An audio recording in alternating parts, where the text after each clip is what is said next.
Chapter 240. Soon, Sulen and Hathaway had searched through the place. In the end, they found 6 enchanted weapons and 3 pieces of magical jewelry that could still be repaired. One of them was a ring, a bracelet, and a necklace. There was not a single space bag. After thousands of years, the enchantments on the space bags would lose their effectiveness. If they were lucky, the items inside would fall out. If they were unlucky, they would be destroyed when the space collapsed. The 3 pieces of magical jewelry were made of good materials. If not, the magical light on them would have dissipated long ago. However, the fact that they could be preserved for so long meant that they were of good quality. Sulen, look what I found! Hathaway shouted in surprise at this moment. Sulen quickly put away the items and looked over. He saw Hathaway waving at Sulen excitedly with a crystal ball in her hand. What is this? Sulen looked at Hathaway strangely. The control center of the arcane realm. This is the control center of this arcane realm, Hathaway said loudly. Sulen was overjoyed. He didn't bother to pick up the scraps anymore and ran over quickly. This is the control center of the arcane realm? Sulen asked as he took the crystal ball from Hathaway. This crystal ball was not much different from an ordinary crystal ball. However, there was some strange energy in it. This is the control center made by the Arcanists. After it is activated, it can control the entire arcane realm. However, the energy here has been cut off for a long time. If we want to activate it, we need to reconnect the energy, Hathaway explained. Where is the energy source of the arcane realm? The energy source of this arcane realm should be the elemental pool. Such an important facility should be placed in the safest place. If I'm not mistaken, it should be in this castle. We've already searched the upper floors and did not find the elemental pool. Then it must be in the basement. The two did not waste any more time and immediately started looking for the passage to the basement. After some effort, the two of them finally found a room that led to the basement in an inconspicuous room. Through a long passage, the two of them arrived at the basement of the castle.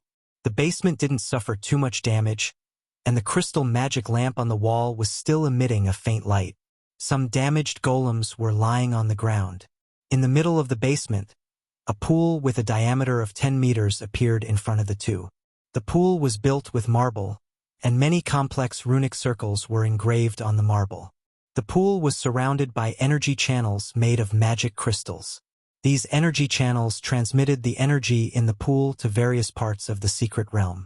However, the energy in this elemental pool was close to drying up.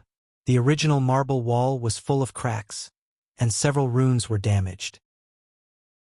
Overall, this elemental pool was still 70% complete. Some elemental energy also leaked out from the energy pool. Although it was damaged, the elemental pool was still partially functional. It could draw energy from the 4 elemental planes, but the efficiency was very low. This was also why this secret realm could last for thousands of years. Now that the elemental pool's energy was about to run out, Sulen had to repair this elemental pool if he wanted to regain control of this arcane realm. Hathaway, can this elemental pool be repaired? Sulen frowned and asked. I need to check it, Hathaway said with a serious expression. A complete elemental pool required at least a rank 4 wizard to build.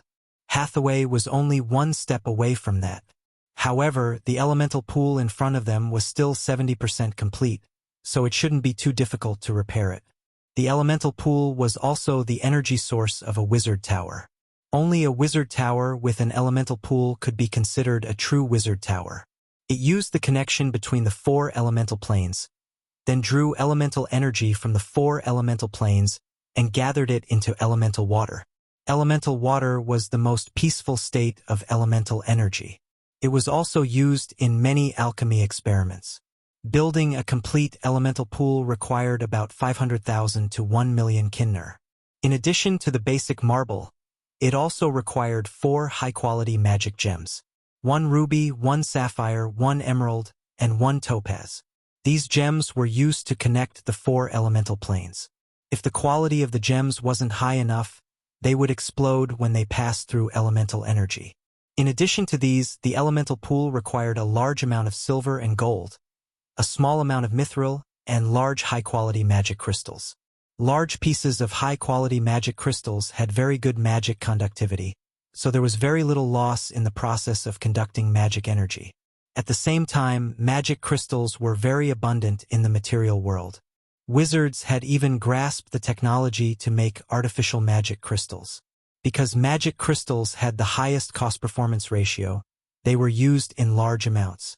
The surface of the elemental pool required a large amount of silver coating. Silver, gold, arcane dust, arcane steel, and star iron were used to carve the rune circle. The rune circle in the elemental pool was a large-scale energy-gathering circle. In addition, there were 4 rune circles used to connect the 4 elemental planes. Hathaway didn't have that many materials in her hands. Fortunately, Sulen had a lot in his storage space. Some of the materials she didn't have had to be taken down from the scrapped steel puppets. Then she smelted them on the spot. Hathaway was very familiar with refining and fusing materials. She summoned a ball of spirit fire, then controlled the wizard's hand to melt all the metals. Finally, she smelted them together and obtained a ball of silver liquid with golden threads. Sulen repaired the damaged marble while Hesse didn't smelt the materials. Then Hathaway began to control the wizard's hand and used a carving knife to repair the damaged runes on the elemental pool. Strands of silver wire were extracted from the molten metal and then carefully engraved on the marble wall. The runic array of the elemental pool required a very high degree of precision. According to the saying in his previous life, it was accurate to the micrometer. This level of intelligence relied on mental strength to carry out the operation. Hathaway's movements were very slow. She didn't dare to be careless. Sulen had been holding his breath for a long time. There were more than 300 runes on the elemental pool. There were more than 90 runes that needed to be repaired. All the runes needed to be engraved to the micrometer. Hathaway repaired the runes one by one, and the molten metal continued to fill them up. After a few hours, the sky was already dark, and Hathaway finally repaired the last rune. As the runic circle was repaired, a light flashed, and the elemental pool that was still leaking no longer leaked out. In addition to these, the original 4 magic gems used to connect the 4 elemental planes also needed to be replaced. After thousands of years of operation, these gems had not been maintained. The connecting channel had become very unstable. There was a possibility that it could be interrupted at any time. Hathaway took out 4 red, yellow, blue, and green gems of the same size and quality from her storage bag. She began to carve them with a carving knife. These gems needed to be engraved with symbols that represented the 4 elements. Compared to the elemental pool, the carving of these gems was much simpler. Soon, the 4 magic gems were carved into the shape of a rhombus. Each of the gems was engraved with a rune. Hathaway carefully replaced the original 4 magic gems in the elemental pool. The 4 new magic gems were successfully integrated into the 4 directions of the elemental pool. Buzz! There was a soft sound, and the whole space seemed to vibrate slightly. Then, large amounts of energy appeared in the basement. Traces of strange energy flowed into the elemental pool. The elemental energy gathered in the elemental pool and formed a light blue elemental water. Soon, a thin layer of spring water appeared in the elemental pool that had almost reached the bottom. With the appearance of the elemental water, the concentration of elemental energy in the basement became very high. The establishment of an elemental pool was not only an important source of energy for the secret plane or the wizard tower, but also a great change to the surrounding environment. The most obvious change was the increase in concentration of elemental energy. The elemental pool could transform the area into an area where elemental energy was active. In this area, the casting speed and mana recovery speed of wizards would be increased. At the same time, the effect of meditation would also be increased. This was very important for wizards. At the same time, a rich elemental energy could also be used to grow all kinds of magical plants. The rich elemental energy here was more suitable for their growth. According to the classification of wizards, the concentration of elemental energy was divided into several levels. The place with the highest concentration of elemental energy was called the elemental land. In this place, the elemental energy was close to liquefaction. Living in this place for a long time would slowly change the body of the person who lived in this place. In the end, it would even evolve some spell-like abilities. The second level was the elemental land. Most of these places were modified by wizards. Basically, an elemental pool could be modified into a whole area. After that, the third level was the elemental land. Most of these places were naturally formed and rich in elemental energy. Usually, many magical plants and magical beasts would grow in these places. The fourth level was the normal concentration of elemental energy. Most material planes were in this state. The fifth level was the elemental land. This kind of environment was not very common in the main material plane. The recovery speed of wizards would be reduced if they meditated here. The seventh level was called the Dead Magic Land. In this kind of area, elemental energy was extremely scarce. It would be very difficult for wizards to cast spells. The difficulty of casting spells would directly increase by 1 circle, and the recovery speed would also be very slow. Most of these areas were caused by serious damage to the material plane or serious experimental accidents. The most famous place was the Desert of Despair. There were also some areas called the Forbidden Magic Land. These places were almost completely devoid of elemental energy. The difficulty of casting spells would be increased by at least 2 circles. Generally, when low-level wizards came here, they would directly lose their ability to cast spells. Chapter 241. The elemental pool has been successfully repaired. Your hero Hathaway has gained 42,000 experience points. Hathaway has leveled up. I found the opportunity to break through, Hathaway said in surprise. Sulen looked around and said, "You can break through here. The elemental pool is full of elemental energy. I'll guard outside for you. Don't worry about your safety." Hathaway hesitated for a moment and nodded. She would not let go of the opportunity to break through. Okay. Since she had decided to break through here, Hathaway did not hesitate and directly entered the elemental pool. Under normal circumstances, wizards would choose to break through in an area full of elemental energy. This kind of environment was very beneficial for them, especially for high-grade wizards. They would absorb a large amount of elemental energy when they were breaking through. If there was a lack of elemental energy, it would affect the wizard's ability. To put it bluntly, it was the increase of the power of the will and mana. Some powerful high-grade wizards would even trigger an energy vortex when they were breaking through. Therefore, wizards who had the right conditions would usually choose to break through in an area full of elemental energy. Some pragmatic organizations would even use the energy of the elemental pool. However, compared to Hathaway's current conditions, these were nothing. Although the elemental pool was not full yet, it was enough for Hathaway to break through. After the elemental pool was repaired, the elemental energy began to slowly gather. According to the energy level set by wizards, the elemental pool in front of them was a medium-sized one. It could store up to 200,000 to 300,000 points of energy. It could transform the entire secret plane into a place full of elemental energy.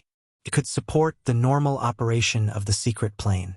At the same time, it could also support the daily training of 50 wizards, 50 steel golems, and 120 stone golems. Hathaway began to meditate in the elemental pool. Soon, the surrounding elemental energy began to gather around her and formed an elemental vortex. A large amount of elemental energy entered Hathaway's body.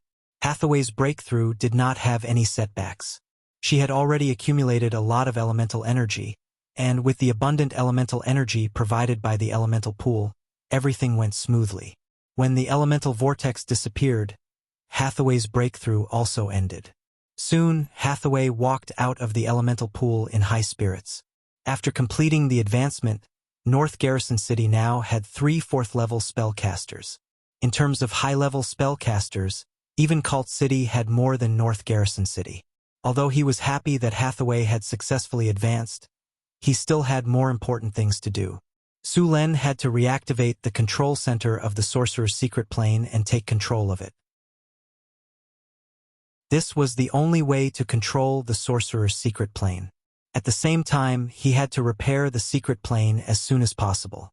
After becoming a grand wizard, Hathaway's power had greatly increased. Moreover, because she had repaired the elemental pool before, she had a deeper understanding of this place.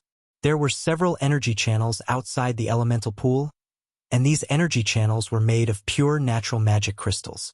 After checking for a while, Hathaway found the energy channel leading to the main control room. However, the energy channel connecting to the main control room had been destroyed. If she wanted to use it, she needed to repair it first.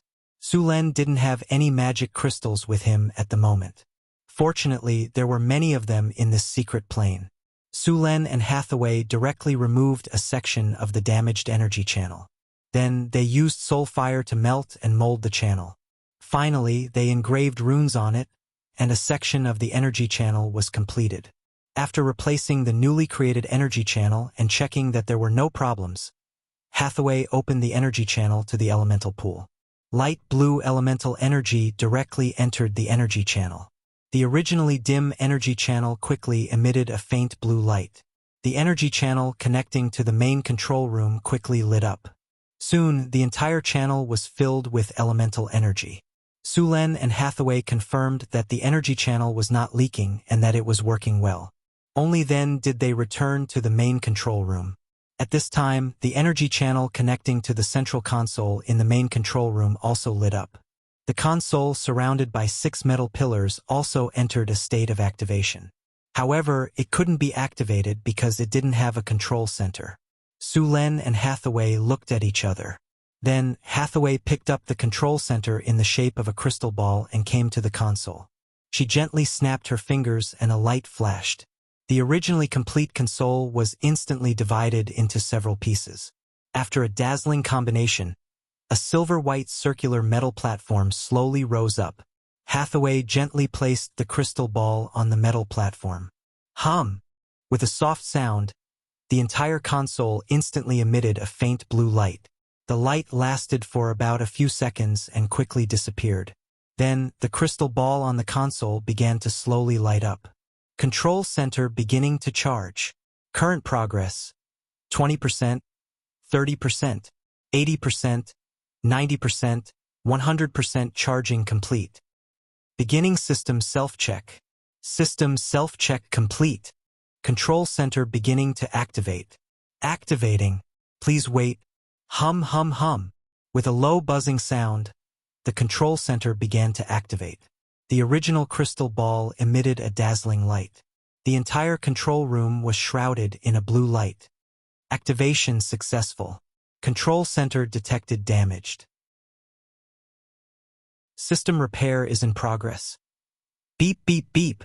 The damage is too great. Repair failed. Starting backup program. System resetting. Please wait. System resetting successful. Honorable Arcanist. Northern Dawn Outpost Secret Realm. Tower Spirit number 1 at your service. Please set the level of authority. Hathaway set Sulen and her to the highest level of authority.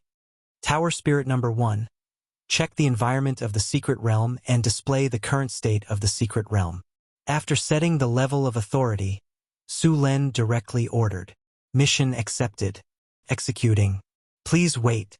As the mission proceeded, a wave of energy spread from the console and quickly spread throughout the entire secret realm.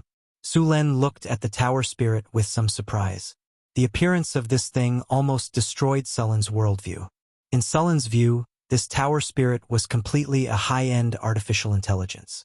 It was much more powerful than the artificial intelligence in his previous life. After asking Hathaway, Sulen finally had a preliminary understanding of the high-level construct life tower spirits. Tower spirits were artificial life created by arcanists to help them control wizard towers and floating cities. Yes, life. There were many types of tower spirits. The most common type was the support type. Although they were at the legendary level, they basically had no combat ability. They had a huge amount of computing power and could perform all kinds of data analysis. They were not only used to manage wizard towers, assist in experiments, collect data for analysis, optimize and improve templates, and support in combat. Battle tower spirits focused on combat. They may have their own exclusive golems or could control a large number of weapons to fight. However, this did not mean that the battle tower spirit was the highest level. On the contrary, the support type was the highest level.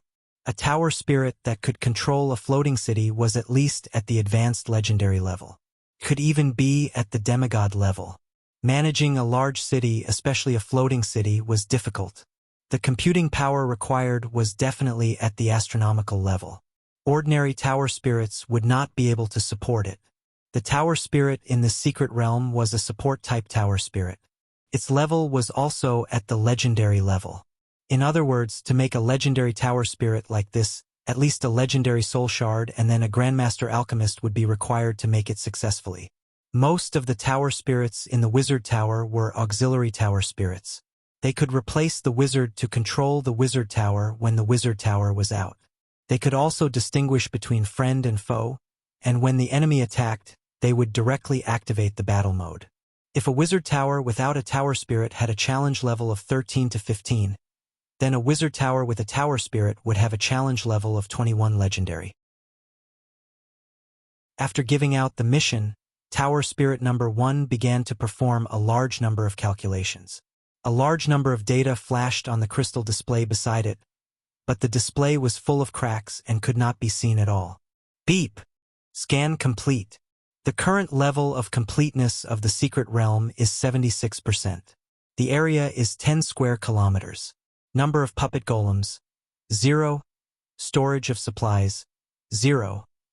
The level of completeness of the energy channel is 48%. The level of completeness of the space folding formation is 16%. The level of completeness of various facilities is 36%. At the same time, a three-dimensional model of the secret realm they were in appeared in front of them. Su Len pointed with his finger and the model was enlarged instantly. Soon, Su Len found the area they had entered before. The three-dimensional model had all the areas in the secret realm marked. Tower Spirit number 1. Create a repair plan. Creating a repair plan. A series of data was announced by Tower Spirit number 1. If the secret realm ruins in front of them were to be used again, they would have to undergo a large-scale repair. Looking at the receipt given by the Tower Spirit, Su Len felt his blood pressure rise. According to the materials on the receipt, it would take at least millions of kinner to repair this secret realm. Suggest repairing the space folding circle first. After the repair is done, the secret realm will be hidden again. Organize the materials and plan needed to repair the space rune circle. Then, the three-dimensional model in the secret realm was divided into dozens of small areas. At the same time, the energy nodes of the ley lines in the secret realm were marked one by one. A rune circle appeared in front of them. There were still many incomplete parts on this rune circle.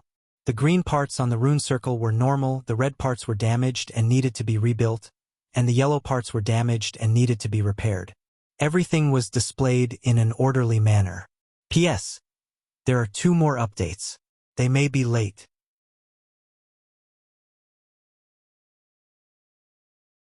Chapter 242. After checking the area that needed to be repaired, it was the area where Su Len and Kate came in. Su Len then checked the map of the entire mysterious realm. Su Len could clearly see all the areas in the mysterious realm through the 3D map. Other than the plantation area, there were also the living area, the warehouse area, the production area, the entertainment area, and the central area. The central area was where Su Len and Hathaway were now. It used to be inhabited by arcanists, and the environment was the best. However, after the war, it was the most damaged area in the entire mysterious realm. Not many buildings were still intact. The warehouse area and the production area were also badly damaged. According to the original plan of the mysterious realm, there should be an alchemy workshop in the production area that could produce many magic items, potions, and so on.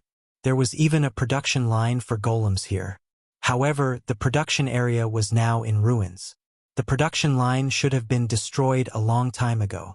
As for the warehouse area, which stored a large number of materials and produced items, it was also in a mess.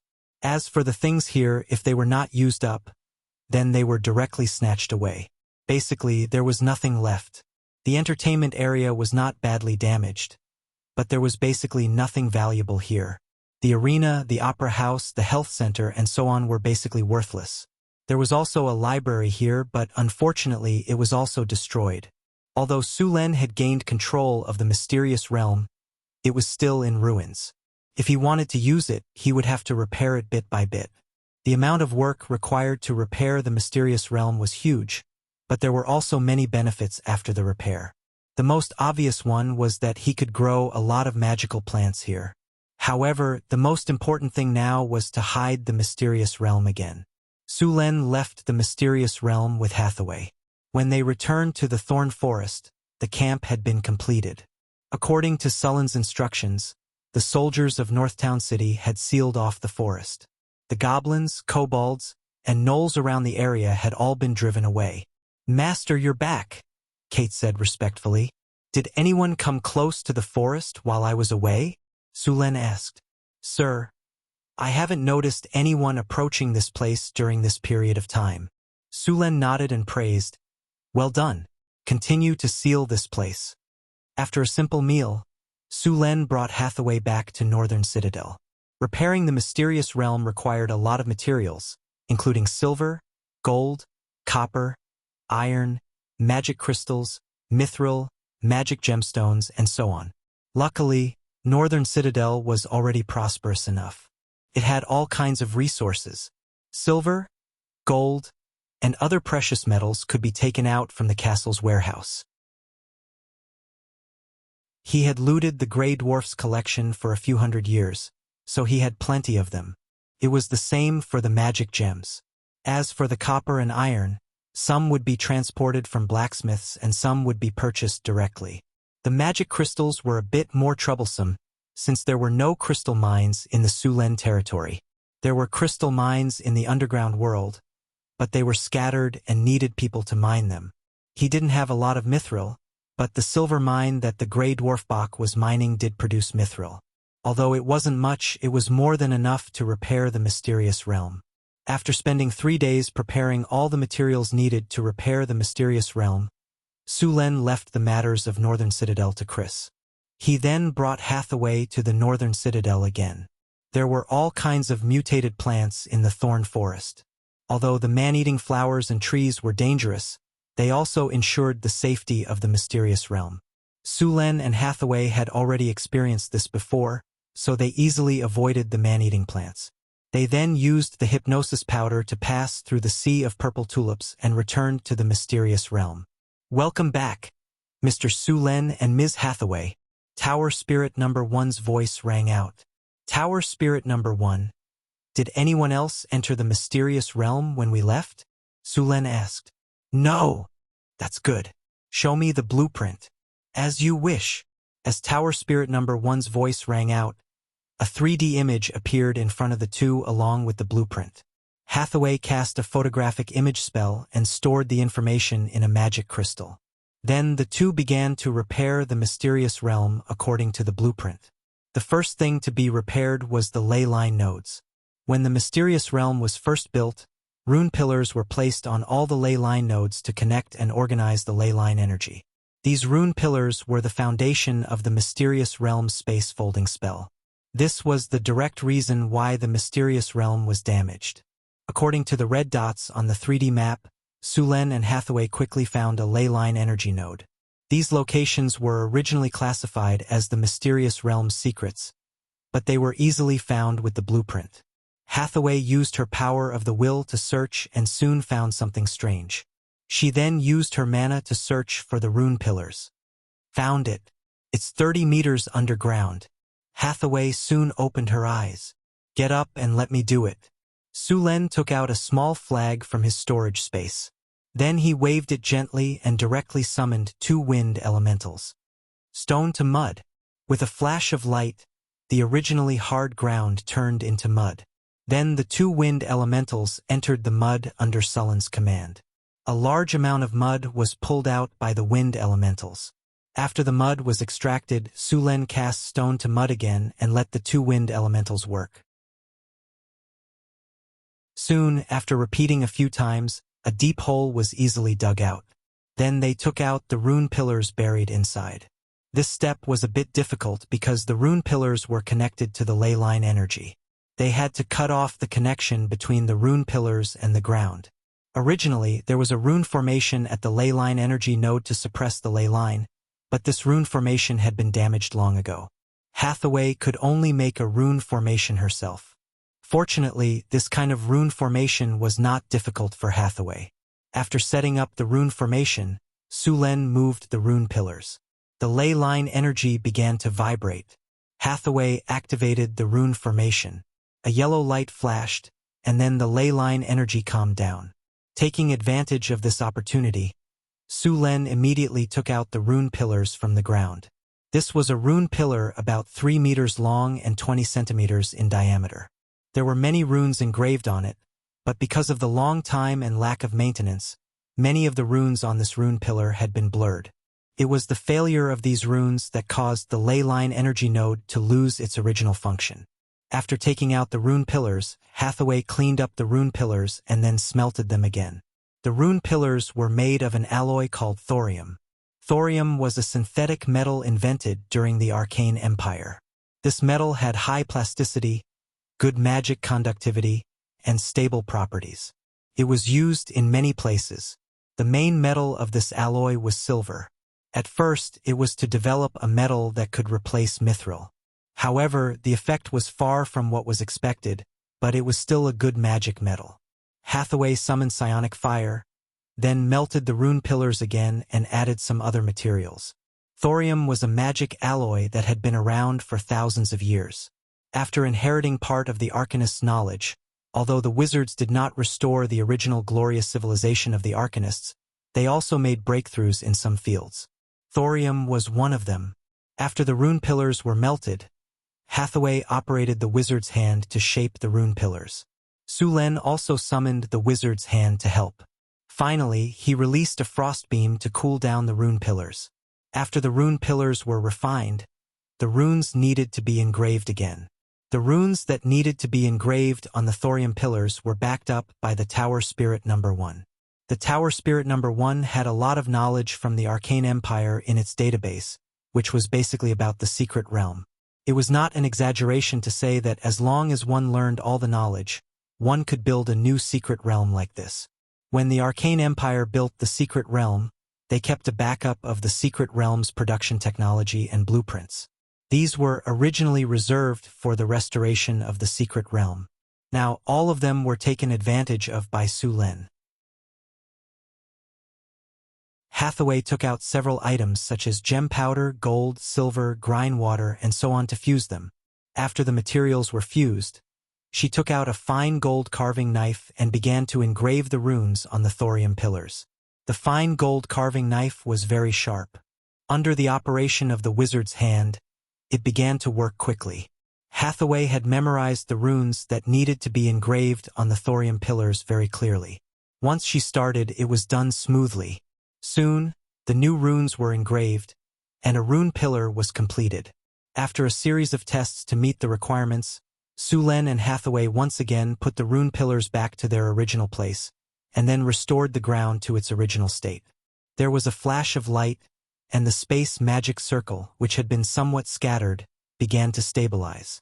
After seeing the effect of the repair, the two went to the next damaged earth vein node according to the repair drawings given by the Tower Spirit. There were more than 100 such earth vein nodes in the entire secret realm. This time, more than 20 of them were damaged. It would take a lot of effort to repair all of them.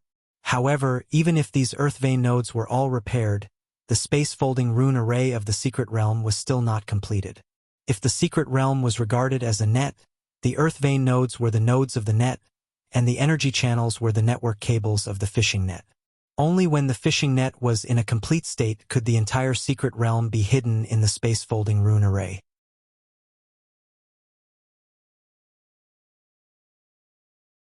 Chapter 243. The amount of work needed to repair the secret plane was very large, so the two of them had been busy for a while. However, this wasn't without benefits. For example, Sullen's wizard rank had increased. After repairing a large number of rune pillars, Su Luan's wizard knowledge and experience had increased. Although he would no longer be rewarded with attribute points when he leveled up, the number of spells he could cast had increased, and he had also learned some wizard abilities. After spending around a week, the two of them had finally finished repairing all the rune pillars. Next, they needed to repair the energy channel here. Compared to the rune pillars, the energy channel was much simpler. During this time, the Grey Dwarves had also dug out large amounts of magic crystals from the underground world. Actually, magic crystals could be artificially synthesized, but Hathaway didn't have time to make them. Although the crystal veins in the underground world were scattered, there were still plenty of magic crystals. Building the energy channel didn't require high-quality magic crystals. The magic crystals from the underground world had already been sorted out. The high-quality magic crystals were placed separately, while the normal magic crystals were put into special alchemy furnaces to be melted and shaped. The energy channel made by these magic crystals needed to be engraved with runes and then buried back into the energy channel. The secret plane lacked maintenance before, so there were many damaged energy channels. Although the energy channels were damaged more than the rune pillars, the repair speed was much faster than the rune pillars. After repairing all the damaged energy channels, Su Len went to the elemental pool again. He opened the link to the elemental pool and the blue elemental water began to flow through the energy channel into the secret plane. After the energy channel was repaired, even the original plantation had its energy supply restored. The entire secret plane's energy network was connected. As the elemental pool's energy entered the rune pillars began to flicker with magic light, and the space around them began to wrinkle. If one stood in the air and observed, they would find that the sea of flowers in the forest had suddenly become distorted. Space began to distort and fold before finally disappearing. The large amount of purple tulips in the thorn forest seemed to have never appeared before and disappeared without a trace. As for the sunwheel flowers, caraman's trees, blood brambles, and other mutant plants, a portion of them were still within the boundary of the secret realm and were kept in the thorn forest. Su Len didn't try to catch the mutated plants that had escaped to the outside world. These mutated plants could also grow in the outside world, and although a completely wild environment would prolong their maturation time, the magical materials harvested were slightly better than those cultivated by humans. After the space-folding array in the secret realm was repaired, Su Len heard the sound of the system notification. "Congratulations, host. You have completed the restoration of the secret realm. Your control over the secret realm has increased by 30%. Congratulations, host. You have participated in the restoration of the arcane realm and gained a lot of experience in magical technology. Congratulations, host. You have repaired the mystic realm. You are rewarded with 1 golden treasure chest. Secret realm, unnamed, a damaged secret realm passed down from the era of the Arcane Empire. After the elemental energy shock caused by the elemental tide, it was restored after some repairs. Concealment +10, elemental abundance +17, indestructible +15, energy circulation +18, secret realm output +18, space barrier. After seeing that the secret realm was recognized by the system, Su Len was also very happy. However, although he had gained control of the secret realm, many facilities in the secret realm had been damaged and needed to be repaired bit by bit. Similarly, the magical plants in the planting area also needed to be planted. Su Len opened the storage space and then opened the golden treasure chest. A flash of light, Su Len heard the sound of the system notification again. Congratulations, host. You have opened the golden treasure chest and obtained the skill teleportation array. Teleportation array. This skill is the product of the integration of the teleportation array skill after the system integrated the rules of the world. It can transfer any creature or item to a designated location. It can transfer up to 50 people at a time, and this skill can be made into a permanent array. After seeing this skill, Sullen's eyes widened. The effect of the teleportation array in the previous game was average, but after integrating the rules of this world, it directly became a teleportation array. This world also had teleportation arrays and teleportation spells, but group teleportation spells like this were generally the technology of large wizard organizations. Ordinary wizards only had teleportation spells, and at most they could bring a few people. This kind of group teleportation array was completely a strategic spell. It was very convenient to teleport to the enemy's rear or the front line. Of course, the premise was that the other party did not build a space isolation runic array on their territory. The teleportation array came at just the right time. Although the secret realm was completed, this secret realm was a little far from North City.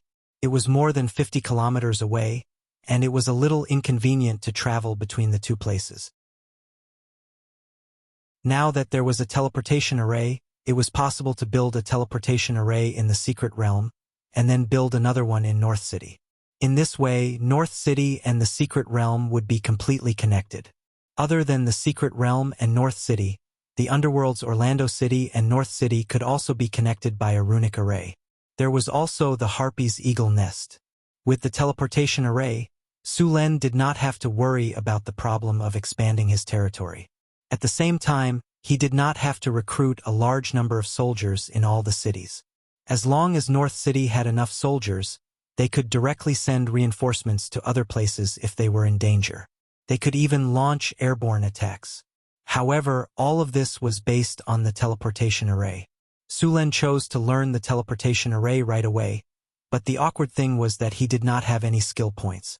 Without skill points, he could not learn the skill quickly. However, that did not mean he could not learn it. Su Lin could also choose to learn the skill through the skill scroll. The advantage was that he did not need skill points to learn the skill, but the disadvantage was that it would take a long time to learn. Of course, there was another way. The system sold a type of Styx's water in the shop. After using it, he could choose to forget one of his skills. After forgetting the skill, Su Lin would regain the skill points that he had used to learn the skill. Su Lin spent 50,000 kinner to buy a bottle of Styx's water. He took it out from his storage space. It was a kind of purple, half-transparent liquid. It was stored in a crystal bottle the size of a palm. The liquid shimmered as it swayed. It was said that the potion was created by refining the water from the Styx's river with a few other ingredients. After hesitating for a moment, Su Lin twisted the cap open and drank the Styx's water. After drinking it, Su Lin smacked his lips as if he had not had enough. It was sweet and orange, and it tasted pretty good. Please choose a skill that you would like to forget. All of Su Lin's skills were displayed in front of him for him to choose. I choose to forget Scarlet Flame. Su Lin, who had already made up his mind, chose the skill right away. Scarlet Flame was not that useful to him at the moment. To put it bluntly, it was just a skill that could create a large area of fire. However, a fireball skill could be used to set a fire, so it was much more effective than Scarlet Flame. After Su Lin learned the fireball skill, Scarlet Flame could be retired. After choosing the skill, the Scarlet Flame skill on Su Lin's system panel gradually disappeared. At the same time, the knowledge about the Scarlet Flame skill also disappeared from his mind. At the same time, Su Lin gained one more skill point after the Scarlet Flame skill disappeared. After learning some teleportation, the skill point disappeared. Su Lin gained a lot of knowledge about teleportation. After learning teleportation, Su Lin started to check the things needed to build a teleportation circle. A teleportation circle needed a fixed rune circle and a lot of precious spatial materials. A teleportation circle would cost at least 1 million kinner. Even Su Lin was speechless at such a high price. However, it was worth it. With the help of the rune circle, North Town's control over the other cities would increase exponentially. Other than needing a lot of materials, a teleportation circle would also consume a lot of energy when it was used. Of course, this was not a problem in the secret plane. They could just build an energy channel from the elemental pool. The same was true for the teleportation circle in North Town. Hathaway was already a rank 4 wizard, so she was qualified to build a wizard tower. With the experience of repairing the elemental pool in the secret plane, Hathaway had already learned how to build an elemental pool. Su Lin also planned to build a wizard tower for Hathaway. He also planned to move Hathaway's old lab into the wizard tower. With the abundant energy from the elemental pool, he could build a teleportation circle here. Other than using the energy from the elemental pool, there were other ways to activate the teleportation circle. For example, using a few wizards to provide energy or using an energy crystal as a substitute. However, this method was not very cost-effective. An energy crystal was not cheap. Each teleportation would cost at least 1 energy crystal. If there were a lot of people or a long distance, the cost would be even higher. Building a teleportation circle required a lot of materials. Some of them were very precious and hard to find, so Su Len could only buy some from the system. The most valuable one was the Voidbreak Stone, which cost 100,000 kinner each. After spending a lot of kinner to buy the materials, Su Len began to build the teleportation circle. With the help of Hathaway, the construction of the teleportation circle was very fast. In just a few hours, a teleportation circle was finally built. An energy channel was built from the elemental pool to the teleportation circle. Su Len chose to start it right away.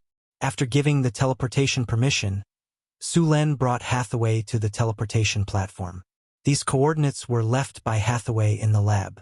With a flash of light, the two disappeared from the secret plane.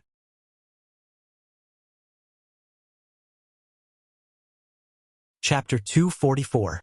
Sullen's vision blurred, and in the next second, he appeared in a hall. Su Len looked at Hathaway in confusion. What's going on? Didn't they teleport to the lab? Why did they go straight back to the castle? The coordinates were wrong. Just a small error. Hathaway shrunk her neck and said awkwardly. Su Len glared at her and didn't pursue the matter. However, he had already decided that he would confirm the coordinates himself next time. The teleportation spell was very dangerous. It was convenient to teleport successfully, but the consequences would be equally serious if there was a mistake. For example, if they were teleported directly into mud or rocks, they would suffocate if they weren't strong enough, or they would be teleported to dangerous areas. In short, it was very dangerous if the coordinates were wrong. Sensing the spatial ripples in the hall, Chris quickly appeared here.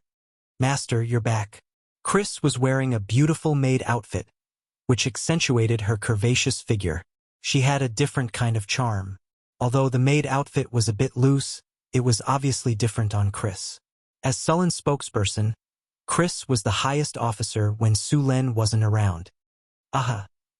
Su Len smiled and nodded, then reached out and patted her head. How's the development in the city? Did anything happen? Everything in the city is good. It's been developing according to your requirements. Mirror Lake City reported yesterday that they were a bit short on manpower, so I gave them the refugees we took in this month. Chris shook her head. Su Len smiled. Looks like Mirror Lake City is developing very well. Northtown City is developing well now. You can give them more support. Chris nodded to show that she understood. By the way, I'll take you to a good place in a few days. Su Len winked and smiled. Chris was a bit confused, but she still nodded obediently. By the way, Master, there's a man who says he's a messenger from the Kingdom of Florence who wants to see you. I don't have time to see him now. Let him wait. Su Len waved his hand and prepared to go upstairs. After a few days of high-intensity work, although he didn't feel too tired physically, he was mentally exhausted and needed to rest. After a brief explanation, Su Len yawned and went back to sleep. After resting for a day, Su Len got up in high spirits. Su Len changed his clothes and went to take a look at the city. After a year of development, Northern City now had a population of 25,000. If you counted the goblins, kobolds, gnolls, orcs, and other slaves, the population of Northern City had exceeded 40,000. It was considered a medium-sized city in the northern provinces. After all, there were only 3 large cities like Kalt in the entire northern provinces. The streets of the city were straight, and all the roads were paved with a layer of stones or slabs. It would not be muddy when it rained, and there would not be dust when it was sunny.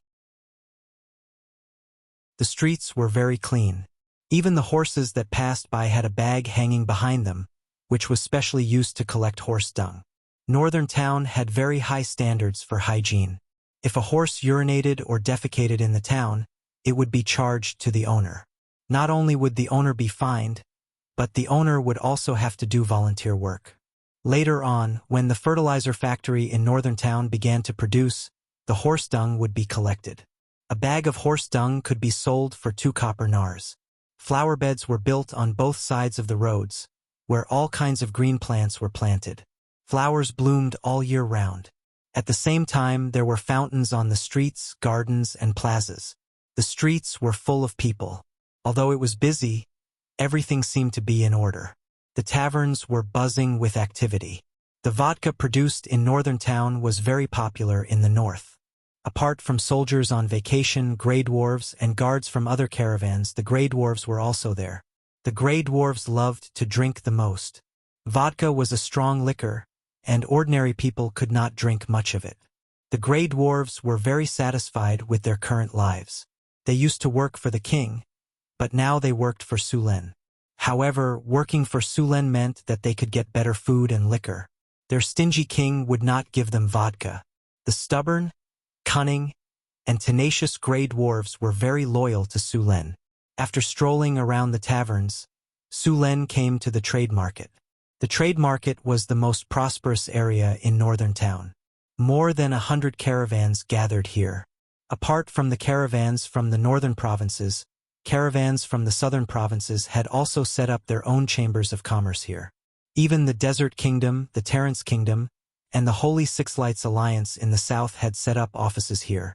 There were dates, carpets, cotton, raisins, dried fruits, and female slaves from the Desert Kingdom, pottery, palm oil, olive oil, wine, and spices from the Holy Six Lights Alliance in the south, and gemstones, obsidian, tea leaves from the Lotus Kingdom.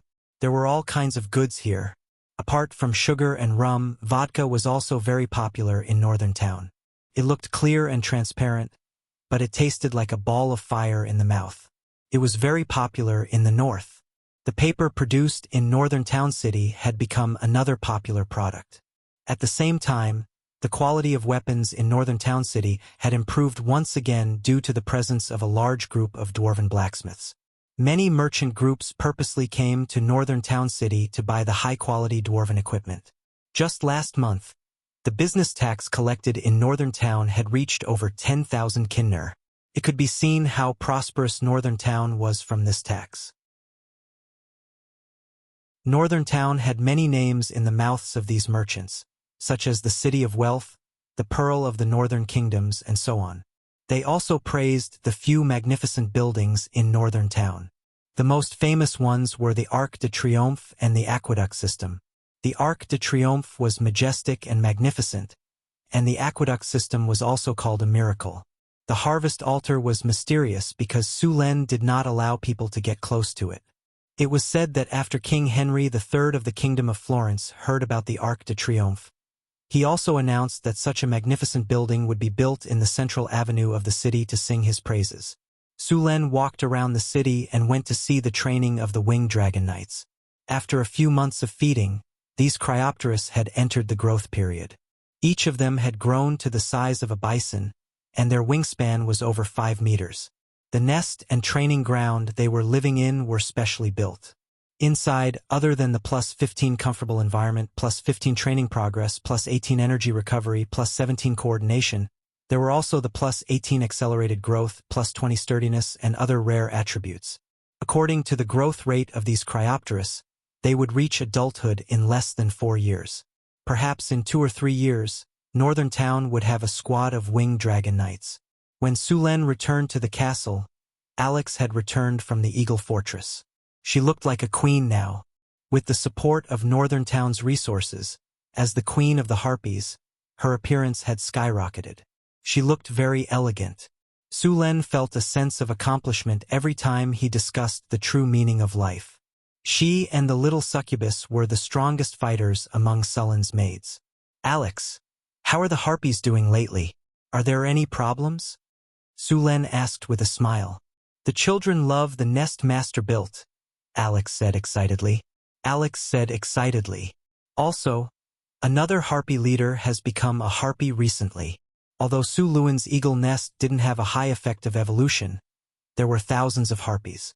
It was normal for 1 or 2 of them to evolve. During this time, the Harpies had also cooperated with the soldiers of Northern Battlefront City to train and fight. They had also gained a lot of combat experience. "Master, the eagle nest has consumed a lot of food recently," Alex said. "Go find Chris later and ask her to send you some food." Sulen nodded. "Oh right, go and choose the weapons you want to use.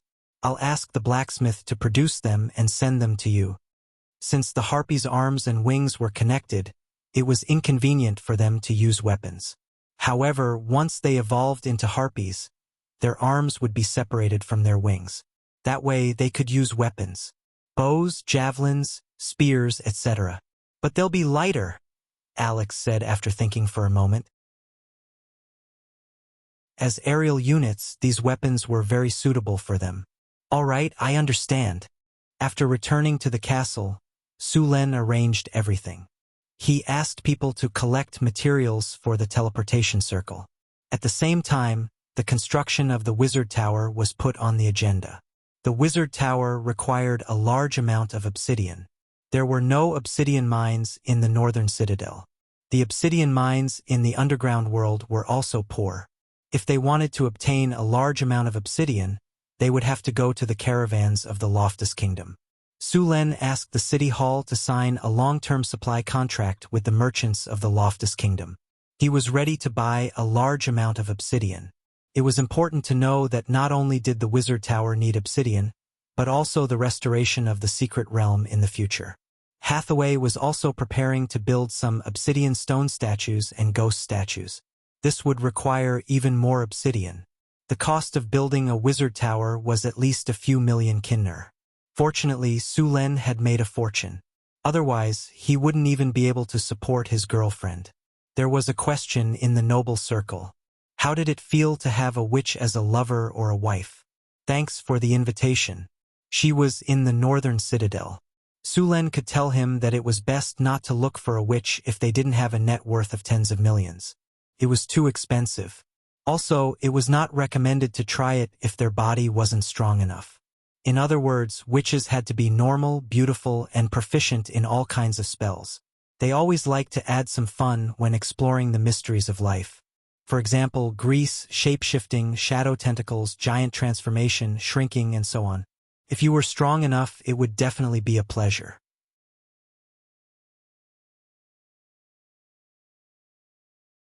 Chapter 245.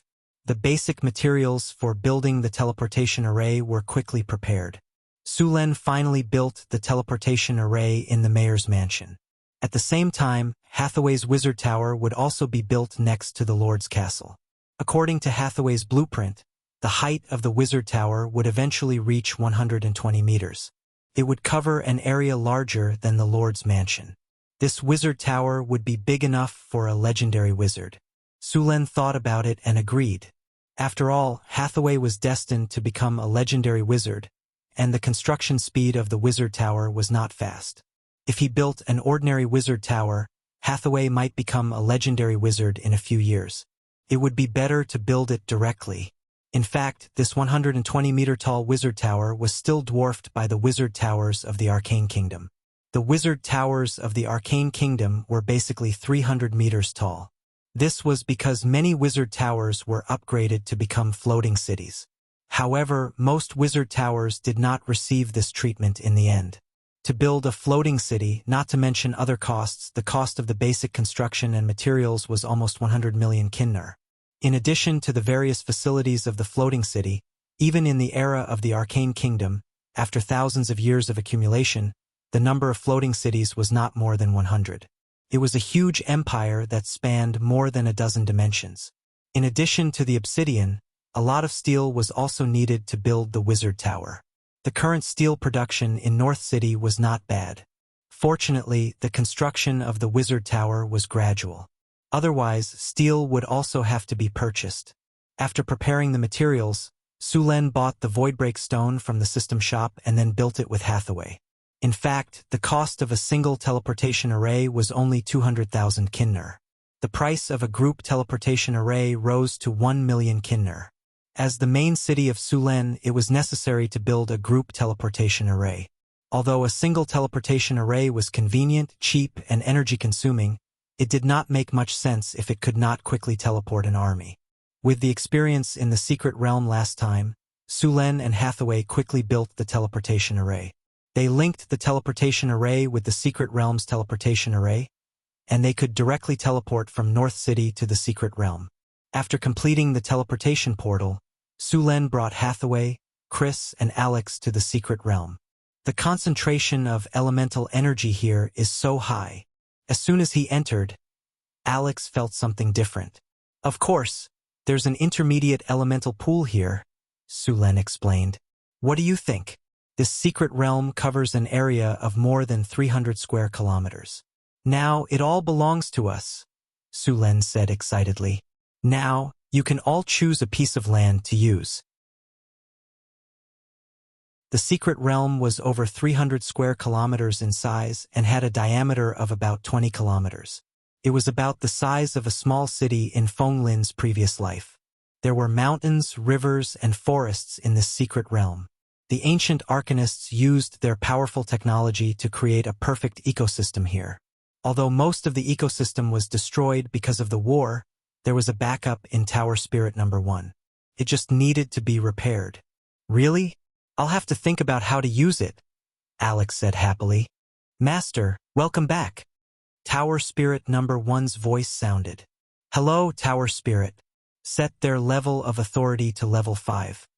The highest level of authority in the secret realm was level 6, which was Sulen and Hathaway. Level 1 authority was the lowest, which was only for tourists.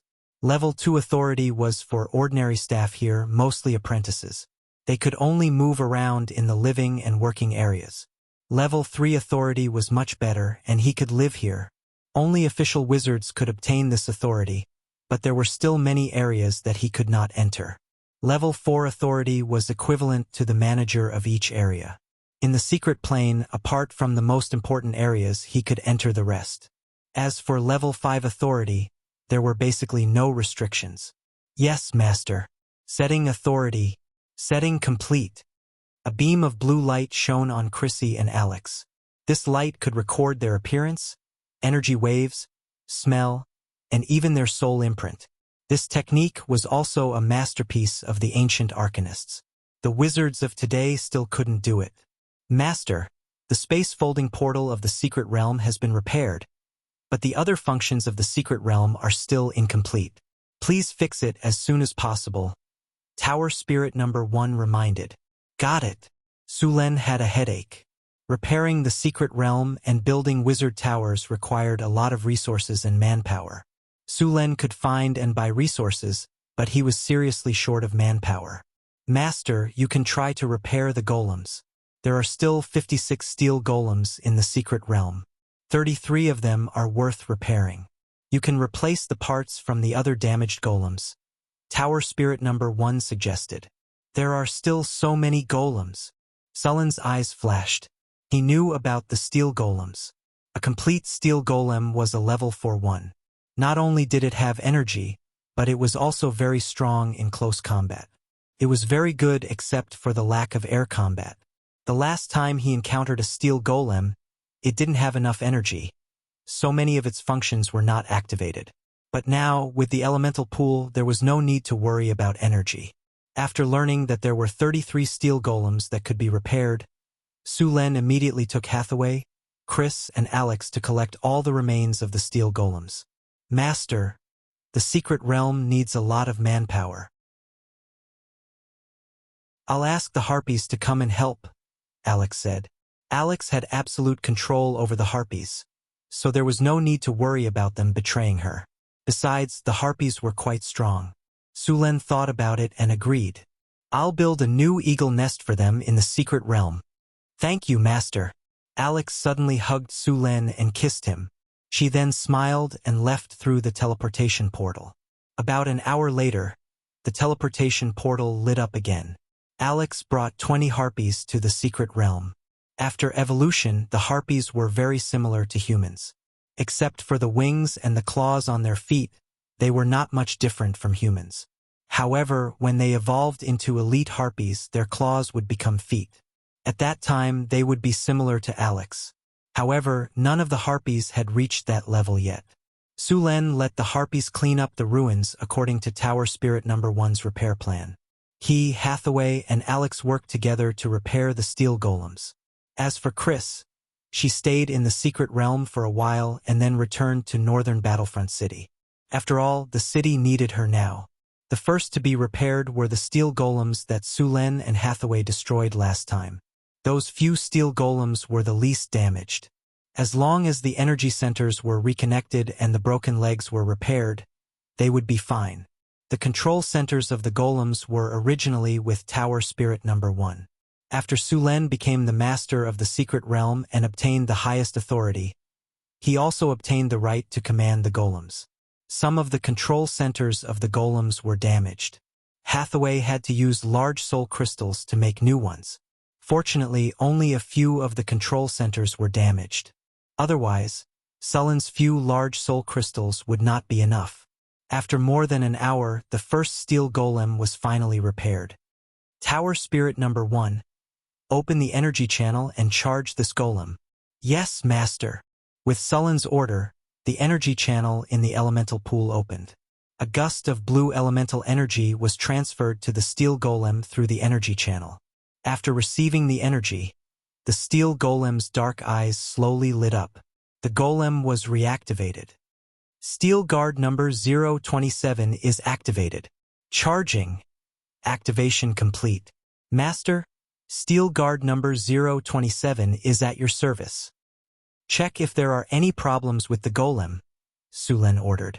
Begin self-examination. Self-examination complete. The golem is in good condition. Looks like it's done. Sulen nodded with satisfaction. Tower Spirit Number 1. Give it a job. Yes, Master. Then Tower Spirit Number 1 began to assign tasks to the steel golems. The steel golems in the Arcana land were all-purpose golems. They could be used for both fighting and work. As long as there was an energy supply, these steel golems did not need to rest at all and could work continuously. With these steel golems, the repair work in the Arcana land would be much faster. Next, Sulen and the other two continued to repair the golems.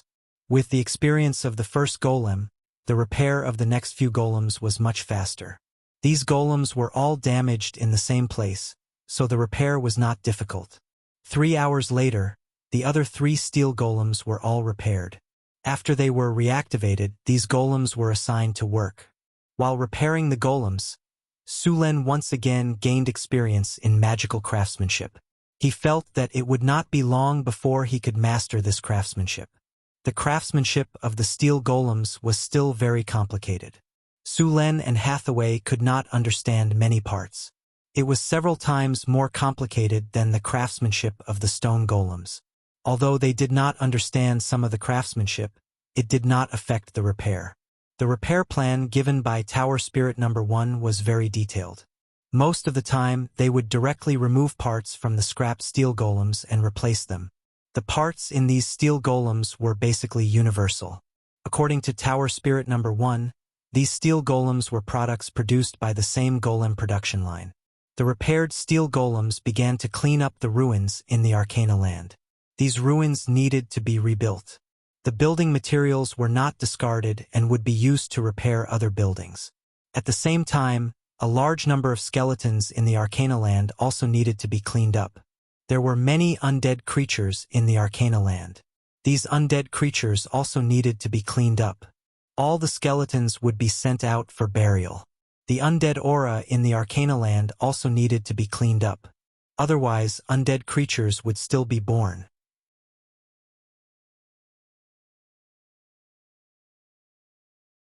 Chapter 246. Most of the ecosystem in the secret mirror had been damaged, and it would take some time to rebuild it. However, with 33 steel golems, Sulen only needed to provide the materials and let the Tower Genie command the golems to work. Only the work that the steel golems couldn't do would be done by Sulen and Hathaway. The working capacity of more than 30 steel golems had surpassed that of a construction team of more than 1,000 people. These steel golems were all powerful and tireless. After giving the task of repairing the secret realm to Tower Spirit Number 1, Sulen began to prepare for the planting area. He was going to plant some commonly used magic plants in the planting area, but he didn't have many magic plant seeds, so he could only plant them as he collected them. Also, the work of planting magic plants could not be done by steel golems. Could only be done by humans. Many magic plants were dangerous, so normal people couldn't plant them. Only wizard apprentices could do it. Su Len didn't build a wizard academy, so he didn't have so many free labor. However, he had his own way. Alex's harpies were very good. Although they were not wizard apprentices, they were quite strong. They could take care of magic plants. The only problem was that there were not many of them. The planting area opened up in the secret mirror was very large, and it was impossible to plant everything with only a few people. A secret mirror like this was more than enough to support a wizard organization. In the planting area, Su Len gave the seeds of Peacebloom, Golden Thorn, Silver Star, and more than a dozen other magic plant seeds to the harpies for them to plant. Many places in the planting area had not been repaired, but it was not urgent. Maybe when he was strong enough, Su Len would build a wizard academy. After returning from the secret mirror, Su Len finally remembered that the messenger from the kingdom of Florence was still waiting to see him. Su Len could guess the purpose of the messenger's visit. It was most likely about his title. "Ask the messenger from the kingdom of Florence to see me," Su Len said to the servant next to him. "Yes, sir." Soon, the servant brought a middle-aged man in his 30s to Sullen's study. "Good day, Your Excellency Su Len."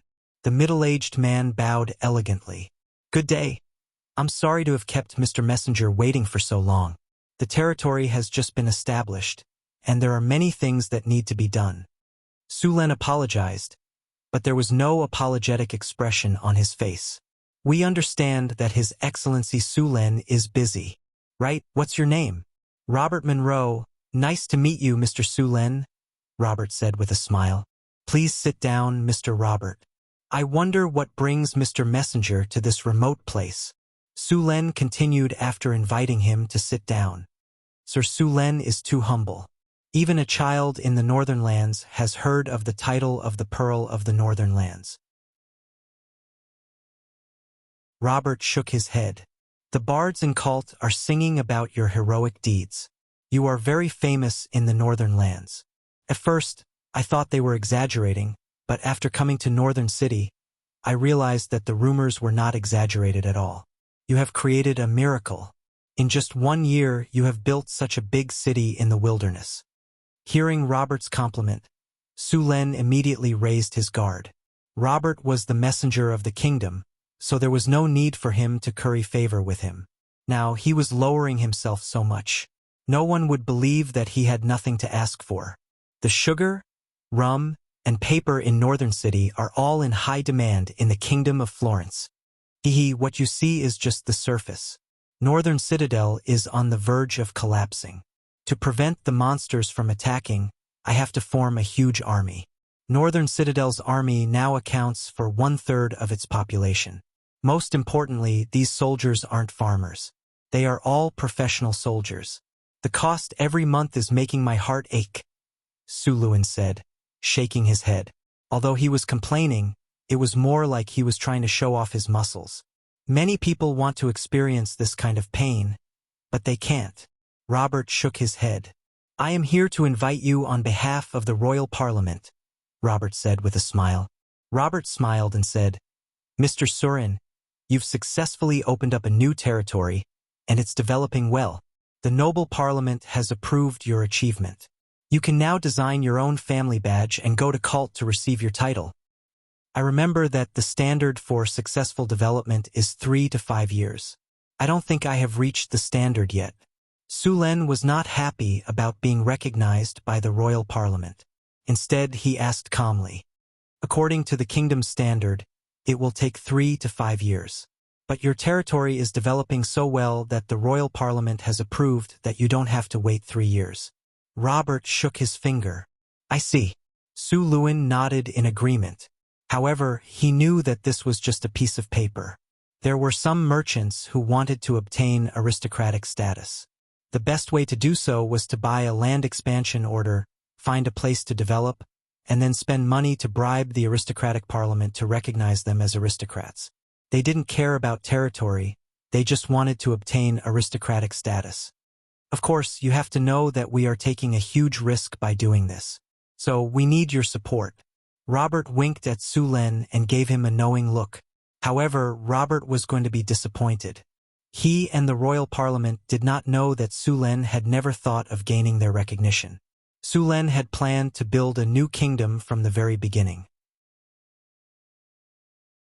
Joining the royal parliament and gaining the rights to develop a territory as well as the title of a count was not something that Su Len had planned to accept from the very beginning. If he accepted their title, it would mean that Su Len had joined the Kingdom of Florence. If it was just for the title, he could have done it with his legendary level strength. There was no need for him to go through so much trouble to develop a territory in the north. However, Su Len did not plan to fall out with the Kingdom of Florence. After all, more than half of the trade routes to the northern city had to pass through the provinces in the north. Moreover, the northern city gained a large number of people from the provinces in the north every month.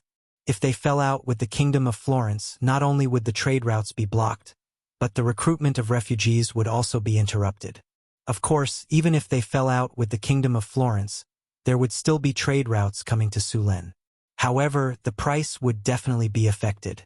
They would take the opportunity to lower the price and sell it at a high price under the pretext of the border blockade. There was no doubt about that. There had been such cases in the history of his previous life and the history of this world. The most classic example was the sea ban policy of the Ming dynasty in his previous life. On one hand, they were trying to stop the country from opening up the sea. On the other hand, they were trying to smuggle goods. They used the sea ban to kill all their competitors and monopolized the unimaginable profits. Thank you so much, but I have too many things to do in my territory now. I can't leave for the time being, so I can't go to Kalan City to accept the title. Su Len was overjoyed at first, but then he looked regretful. His acting was so good that he could win an Oscar.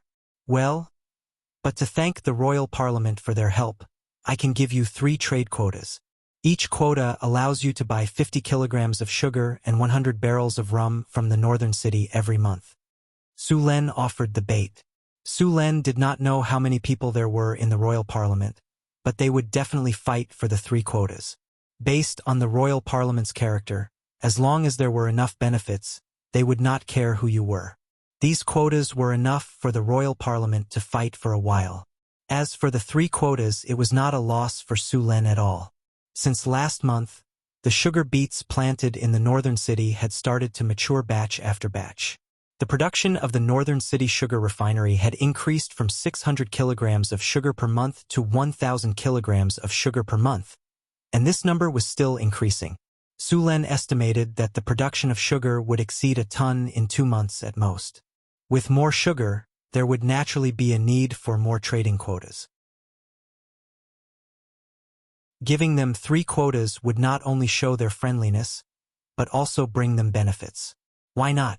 Hearing that Su Luen could give them 3 trading quotas, Robert was overjoyed. After all, the aristocratic parliament had been jealous of the previous caravans for a long time because they had monopolized the sugar trade in the northern town and made a lot of money. If it were not for the fact that those caravans were backed by big nobles, they would have snatched them long ago. Now that they had 3 quotas from Su Len, it was naturally the best outcome. Of course, there are conditions for these 3 quotas as well. Seeing Robert's uncontrollable excitement, Su Len smiled in his heart. Northern City is preparing to train some grassroots officials, and we lack some scholars as teachers. Therefore, I hope that the nobles with the quotas can help me find some scholars to teach in the Northern City. They don't need to be famous scholars, as long as they can teach basic education. No problem, Sir Su Len. We will send the scholars you need over soon. Hearing Su Len's request, Robert did not mind at all. Although there were not many literate scholars in this era, there were many of them in the circle of nobles. After all, many people learned these things to serve the nobles. Moreover, many of the nobles' children had received education and could be teachers. As long as they were willing, they could easily find a few hundred scholars. Then I look forward to working with you, Su Len said with a smile. I look forward to working with you. Robert was also full of smiles, as if he had earned a great deal. Su Len laughed in his heart. Although you earn money, I will not lose money.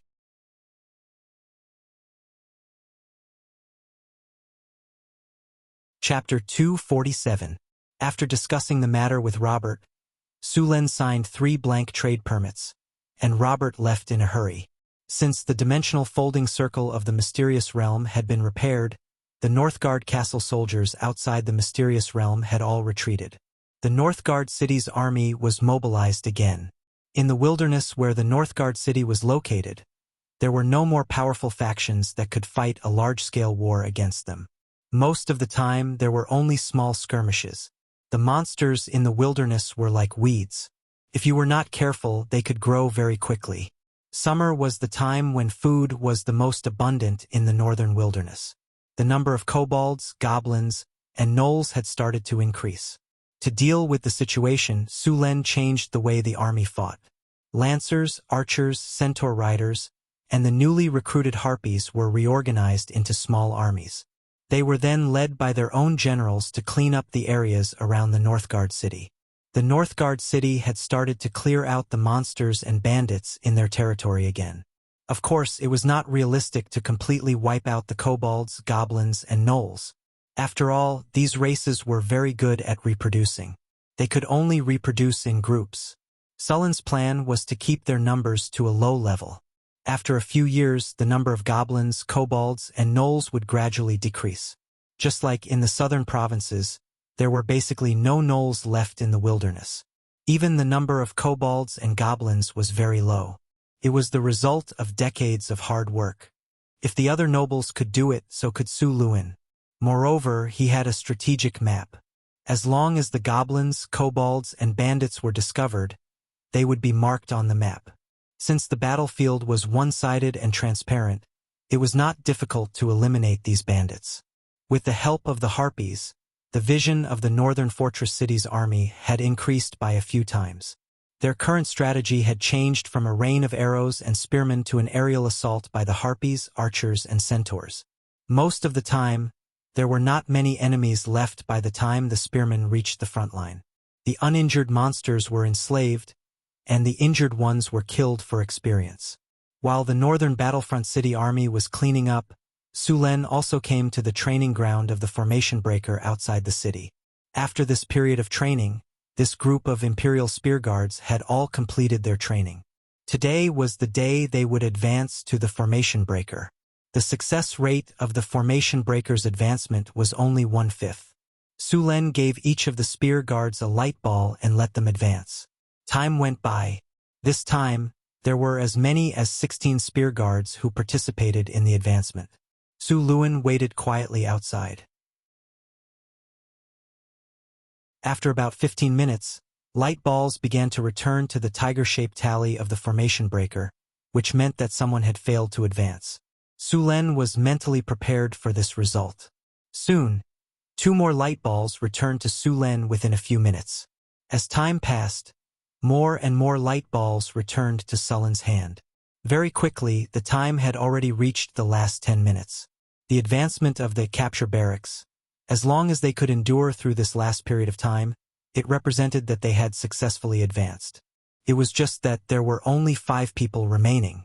Just then, Su Luen felt that another light ball had returned to the tiger tally, and there were only 4 people who were still advancing. Time passed by. Sulen became more and more nervous. Soon there were only 5 minutes left. A light flashed and disappeared. Another light ball returned. In the end, there were only 3 people left. In the last 5 minutes, Sulen felt like a year. Finally, the system's notification sounded in his ears. Congratulations, host.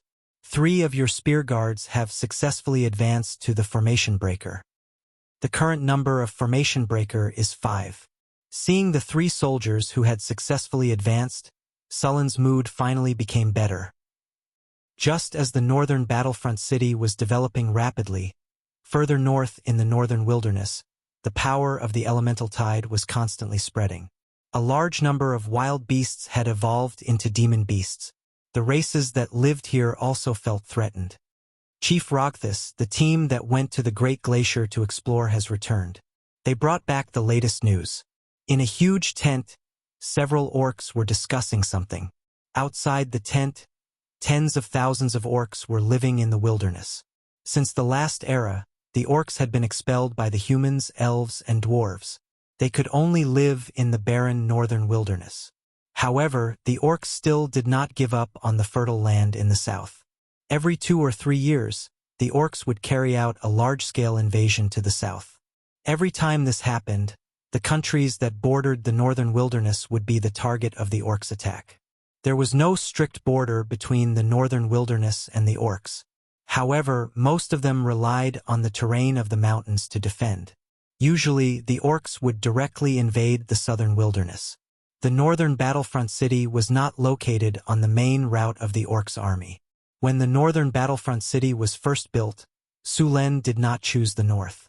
Instead, he chose the northeast. He did not want to be the front line against the orcs. "Herr, how is the Great Glacier now?" the tall orc chief asked. "Chief, the situation is not good. We found traces of a white dragon," the orc named Herr said. After hearing Herr's words, the orc chief went silent for a moment and said, "Great shaman, it seems your prophecy was right.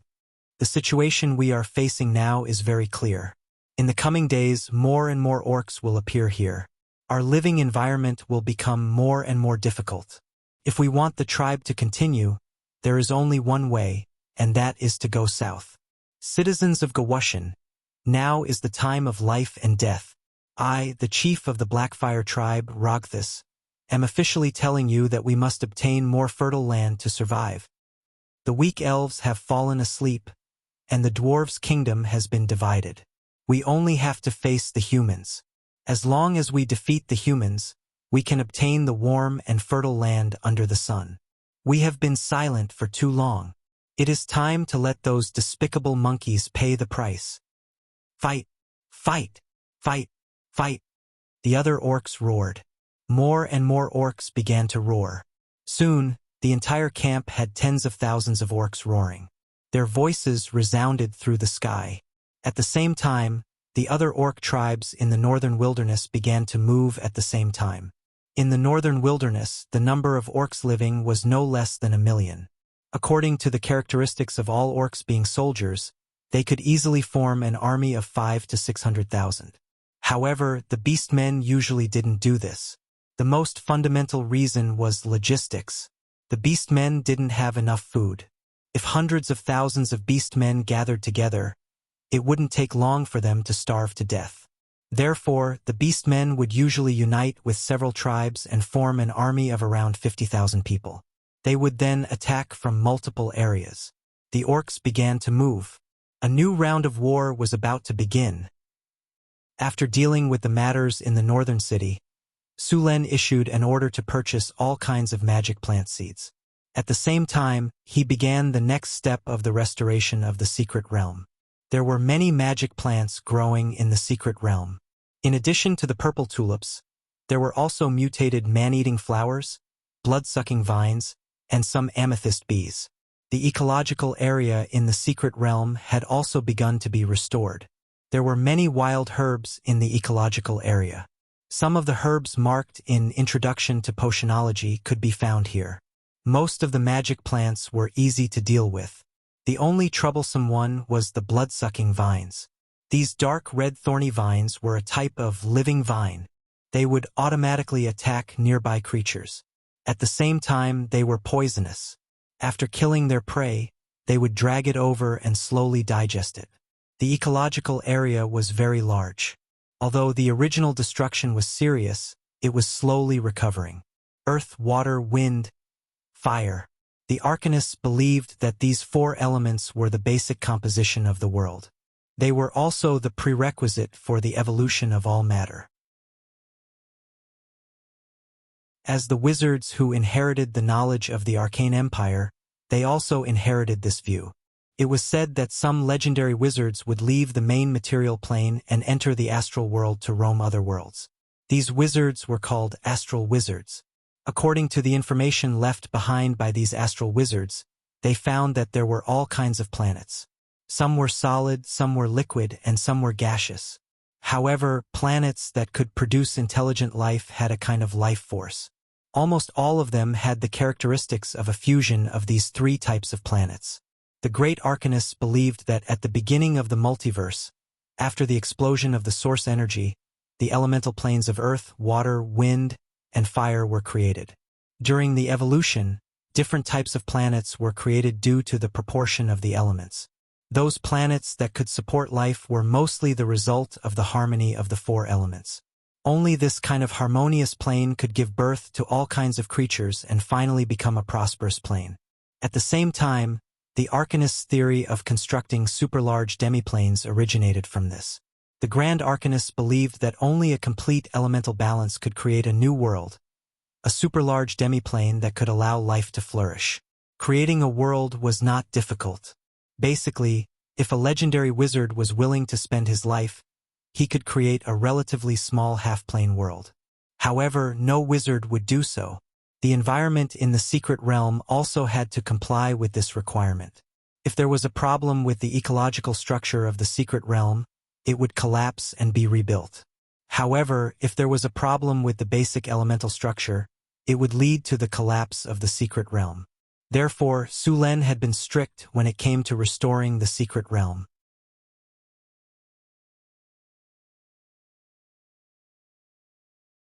Chapter 248. Sulen was lying on the sofa in the castle at the center of the arcane mystery realm. He was watching a movie, not a movie, but a video. Tower Spirit Number 1 stored a large amount of information about the arcane mystery realm. These were the system backups left behind by the Arcanists. It was a timely help for Sulen to restore the arcane mystery realm. A 3D virtual image appeared in front of him. The 3D movies in his previous life were nothing compared to this. Thinking about the 3D movies in his previous life, other than the font being 3D, the image was basically no different from 2D. Moreover, there were all kinds of flaws. Looking at the 3D imaging technology of the Arcanists, it was like being in the real world. It was a waste to use this technology only to broadcast information. Fortunately, Sulen was a decent person. If those LSPs got their hands on this, they would watch movies every day. This is incredible, Sulen praised as he looked at the 3D image played by Tower Spirit Number 1. Although he had already overestimated the power of the Arcanists, he was still shocked by what he saw. In the final image of the ecological modification spell, there were wyverns, pterosaurs, and birds flying in the sky. On the ground, there were saber-toothed tigers, mammoths, gale tigers, flaming wildebeests, and other magical beasts strolling leisurely. These huge beasts walked past him as if they were alive. A mammoth walked right through Sulen. Its long trunk easily pulled out a small tree and brought it to its mouth. The mammoth took a few bites.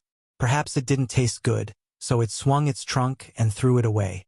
On the grassland, a saber-toothed tiger was lying on the ground. It quietly moved forward for a while before leaping out in an instant. The bison that was drinking water fled in fear. The saber-toothed tiger was very fast. It pounced on a strong bison and used its terrifying fangs to bite off the struggling bison's neck. All kinds of animals were vividly displayed in the image. Not only were there images, but there were also voices. The roars of the beasts and the rustling of the leaves in the wind were vivid. In addition to the creatures Sulen knew, there were many creatures that Sulen had never seen before. Those creatures were most likely extinct by now. The scene in front of him looked like a lush forest. Tower Spirit Number 1, do you have the technical information for this kind of virtual 3D imaging technology? Sulen asked directly. I'm sorry, Master. The virtual 3D imaging technology is not in the technical backup, so there is no information about it. Tower Spirit Number 1's voice sounded. What a pity, Sulen said with regret. However, although there is no information about virtual 3D imaging technology in the data, this technology is an improved version of magic image recording and sound recording. Master, you can research in this direction. I understand. Sulen nodded. Image was a 4th tier spell and required a crystal to cast, but the image stored was very blurry. He didn't expect the Tower Spirit to use it so well and so vividly. However, now that he knew the spell, he could slowly improve it in the future. If the improvement was successful, he planned to make a movie in the other world. There were elves, beastmen, centaurs, and winged people. With so many fantasy races, the movie would definitely be profitable. I'm talking about a proper movie. 36D, Pui, cross it out. is a 3D surround image. Just thinking about it makes me excited. This way, the people of the other world would have a lot of mental food. There was simply too little entertainment in this world. The reason why bards were popular was because they could perform, sing, and tell stories. In this world, even a circus was enough to make people go crazy. If Sulen made a movie, people would be so shocked that their jaws would drop. When the time came, he might as well set up a film company and call it asterisk asterisk asterisk asterisk. However, these were all things for the future. Sulen didn't have the technology now. What he needed to do now was to rebuild the ecosystem of the secret plane according to the backup information of the ecological system of the Tower Spirit. In fact, it wasn't easy to build an independent ecosystem in a secret plane. This experiment was done by a country in his previous life. Back then, the United States spent a lot of money to build a laboratory called Biosphere 2. It was a closed space where various plants and animals were planted. At the same time, a few scientists were put in to form a simple ecosystem. In this experiment, some technology was used to help the ecosystem cycle. The whole plan was to live in the Biosphere 2 laboratory for 5 years. However, the experiment only lasted for a year before it had to be stopped. Because the ecosystem inside had collapsed, all the plants and animals could no longer survive. The technology in his previous life couldn't be completed even when he transmigrated to Sulen. However, in this fantasy world, the Arcanists had solved these problems thousands of years ago. Sulen looked at the biosphere modification technology that the Tower Spirit mentioned. Just looking at the technology made Sulen's scalp tingle. Terrain modification.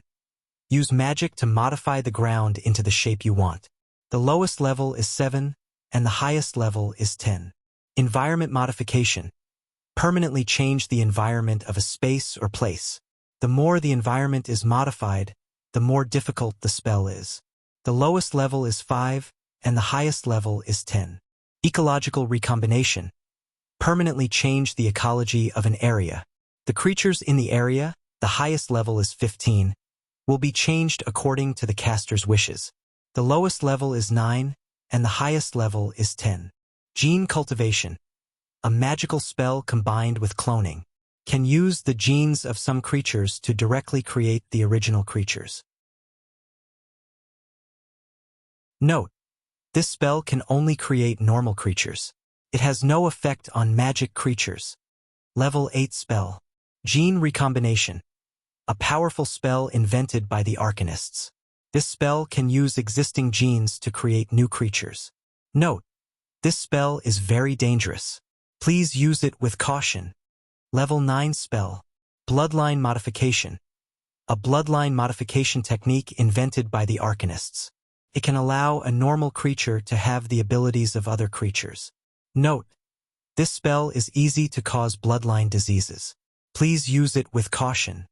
Level 7 spell. When Sulen saw the last 2 spells, he was shocked. This kind of spell was strictly limited even during the Arcane Empire. When this kind of spell was first invented, it was all the rage. However, it soon led to serious consequences. The most typical examples of this kind of gene recombination and bloodline modification were the Beastmen and Bloodline Wizards.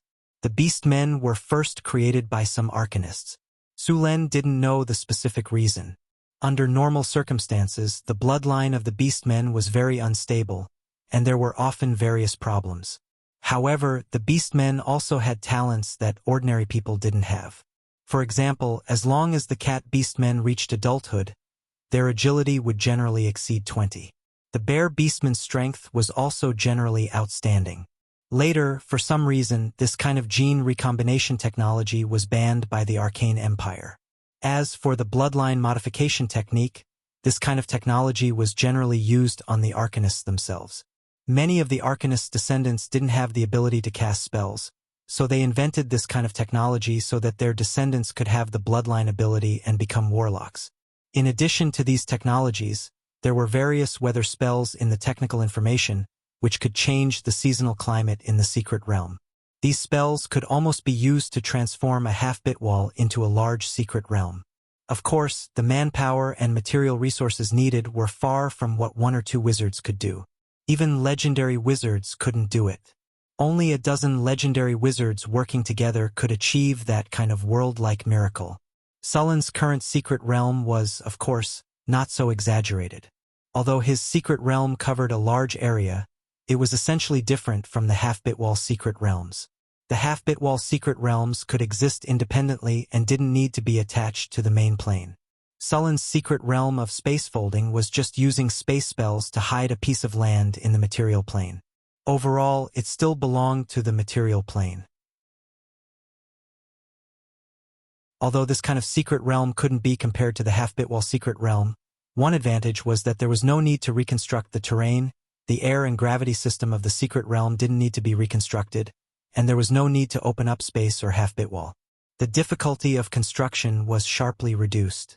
The energy barrier used to divide the area in the secret realm had been damaged. This kind of energy barrier could divide the secret realm according to one's ideas. The strength of the energy barrier could withstand a legendary spell attack. Many areas must be divided with this kind of spell, such as the planting area. There were all kinds of high-value magic plants planted there. Once they weren't taken care of and were destroyed by other animals, it would be a big loss. There was also the need to build an ecological park in the secret realm. Many magic creatures couldn't be bred like cattle and sheep. They must be given a wild environment. The ecological park was specially prepared for this kind of magic beast. Some magic plants also needed to be bred in the wild. According to the materials given by Tower Spirit Number 1, such an energy barrier to divide the secret realm would cost at least 5 million kinner. Even if Sulen had obtained all of the Grey Dwarf's treasures, it would be painful to take out such a large sum of money. Half of the treasure he got from the Grey Dwarf would be used up in an instant. As for the space folding circle and the large protective force field that surrounded the secret realm, it would cost an astronomical amount of money to rebuild these two runic circles bit by bit. Sulen used to think that he was quite rich. If he released the money in his hands, he could destroy the economy of a country. Now, it seemed that he was thinking too much. With so little money, he couldn't even build a secret realm. 10 million kinner wasn't too high a price to build a wizard tower for Hathaway.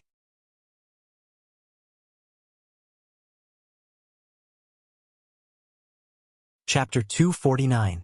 Because the terrain of the secret realm hadn't changed much, Su Luan could repair it according to the information given by Tower Spirit 1. He didn't need to change the terrain or the environment. This greatly reduced the difficulty of repairing the secret realm. The biosphere in the secret mirror was a bit more difficult to build. Normal animals were fine, but he needed a lot of magical beasts. The Tower Spirit also stored a lot of genes. If Sulen could use gene cultivation or cloning spells, he could directly create them. However, these two spells were both Circle 8 and Circle 9 spells. Only legendary wizards could master them. Even Hathaway was still one level away. Sulen also found some dragon genes. Of course, they weren't real dragons. They were dinosaurs that had gone extinct in his previous world. There were some dinosaurs in the wild, such as velociraptors, Spinosaurus, Tyrannosaurus, and so on. However, most of them lived in the south. In some of the wilds in the south, these dinosaurs were considered tyrants. It was said that these dinosaurs first came out of the secret mirror. There were no dinosaurs in this realm, but the Arcanists captured a lot of dinosaurs from other realms for research. These dinosaurs were quite strong. For example, the velociraptors were level 10 and had a challenge rating of level 5. It would take a few nights to take care of them. However, the velociraptors lived in groups of 3 to 6. There were no grand nights to take care of them. As for the Tyrannosaurus, it was level 17. It was stronger than a lot of your own. Of course, there weren't many dinosaurs at this level. There were also some dinosaurs that could no longer be called dinosaurs. They had some dragon blood in them, and their bodies had mutated. Sulen didn't know if the ancient Arcanists had done some blood modification experiments on them, but he guessed it was very likely. Although the secret mirror was severely damaged, some parts of the equipment were still preserved. They could be used again after some repairs. In order to create a suitable environment in the ecological garden, all kinds of rune circles were needed. These rune circles were in a stagnant state because of the interruption of energy. Many runic matrices could no longer be used after a long time of aging. they needed to be remade. Su Len had mastered many runes during this period of time. He repaired many runic matrices according to the repair standards given by Tower Spirit No. 1 and reconnected them to the energy channel. After spending some time in the secret territory, Su Len returned to Northern Town City to rest. There was a lot of work to be done in the secret territory, so he could only do it bit by bit. Su Len did not want to be so busy that he did not even have time to rest. The land next to the Lord's castle had been cleared out after a period of work. The land was now very busy. The workers were digging the foundation. The foundation of the Wizard Tower was more than 100 meters tall. Naturally, it was very important. Hathaway's Wizard Tower was built with 3 floors. The bottom floor was the dungeon, used to lock up some prisoners or magical beasts. The second floor was the elemental pool, and the first floor was the utility room and ordinary warehouse. The Wizard Tower on the ground was divided into 7 floors. The first floor was the living room and the servants' living quarters. The second floor was the guest room and the wizard apprentices' room. The third floor was the battle training ground and the spell training ground. The fourth floor was where the apprentices were taught and where the magic statues were stored. The fifth floor was Hathaway's laboratory. The sixth floor was where Hathaway lived and where the treasury was located. The seventh floor was the observatory of the Wizard Tower. It was also the control center of the Wizard Tower. The weapon system of the Wizard Tower would also be installed there. The blueprint of the Wizard Tower had been determined long ago. It would take at least a few years to build such a huge Wizard Tower with the current power of Northern Town City. The construction of the Wizard Tower was not too difficult. The difficult part was the engraved runes and all kinds of energy channels. The workers and slaves of Northern Town City could not do this kind of work. Only the wizards could do it themselves. However, Su Len soon discovered that there were not only normal people building the Wizard Tower, but there were also half-elves and drows. Although they were not wizards, they also had some spellcasting ability. Now that these elves were also involved in the construction of the Wizard Tower, Su Len was a little surprised. However, he soon realized that both Karina and Grace were spellcasters. Although they were bloodline warlocks, they could also build a Wizard Tower after entering the 4th grade. However, because of the lack of strength and resources, they did not have a Wizard Tower at all. Even if they joined Northern Town City, it was impossible to get Su Len to support them in building a Wizard Tower.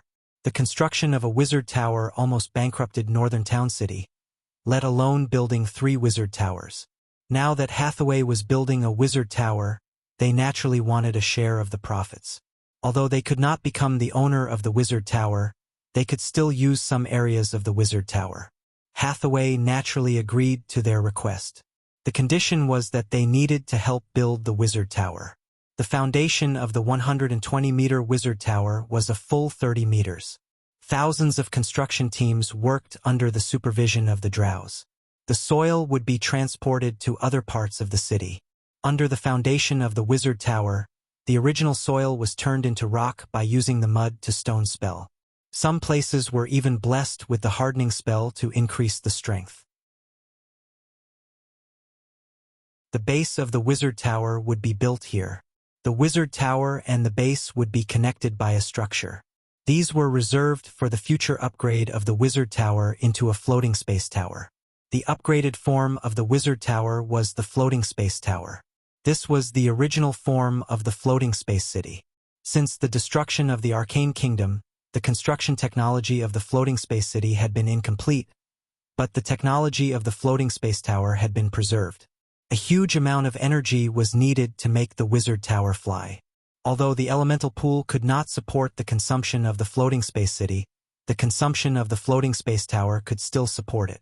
The Wizard Tower of the legendary wizards in this world was basically a floating space tower. The construction of the Floating Space Tower required a lot of mithril, which was not difficult for Su Len, who had the mithril mine associated with it. According to the calculation of Bach, the silver mine was a large and rich mine, and there was still a lot of mithril associated with it. Now, except for a part of the mithril used to repair the secret realm, the rest was stored in the treasure house of the Lord's castle.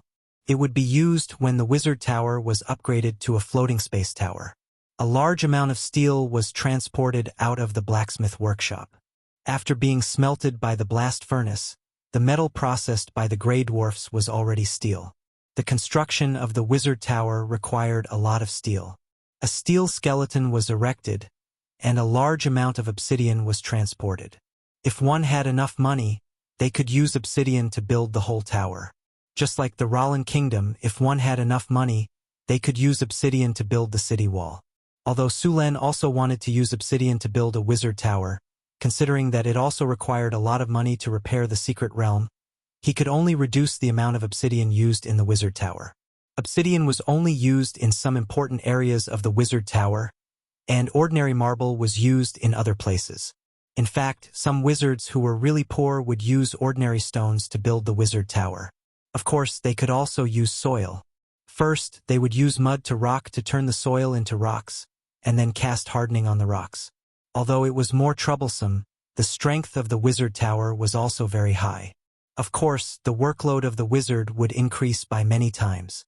The workload was enough to make a wizard chop off his hands. Generally, wizards with a little bit of money would not do this. Only the poor would use this method.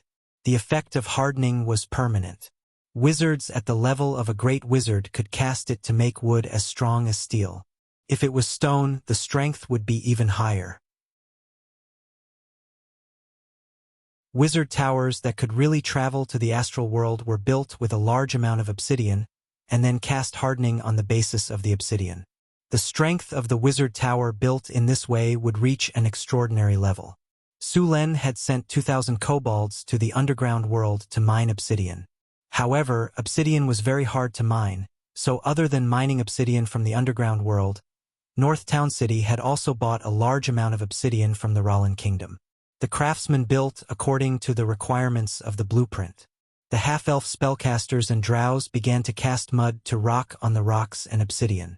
Hathaway cast hardening on the rocks, Karina, and Grace did the same. In order to speed up the construction of the wizard tower, Hathaway pulled out the clay golems and rock golems she made. When these golems first appeared, the workers were scared out of their wits. The 3-meter-tall rock golems had arms thicker than their waists. When they walked, the ground trembled slightly. It was very oppressive. The workers were very worried that they might accidentally be trampled to death by these golem puppets. However, after a period of familiarity, these workers were no longer afraid of the golem puppets. Instead, they became very curious about these golem puppets. If it weren't for the reputation of the wizards and the power of these golems, these people would have already climbed up to take a look. One had to admit that the human's ability to adapt was very strong. Since North Town City had started to clear out the monsters in the wilderness, the number of slaves in the territory had skyrocketed again. In less than a month, the army of North Town City had captured more than 10,000 kobolds, goblins, gnolls, and orcs as slaves. Therefore, although a lot of people were used to build the wizard tower, the construction of North Town City did not slow down either. The various public facilities in North Town City were not yet complete. According to Sullen's requirements, all the roads had to be paved with stone or gravel. Now, most of the main roads in the city had been completed, but some of the roads in the market had not yet been completed. Some places in the city had begun to build street gardens and green parks. In the past, to speed up the construction of other buildings, they had to prioritize the construction of other buildings. Now that they had enough manpower, they began to build these on a large scale.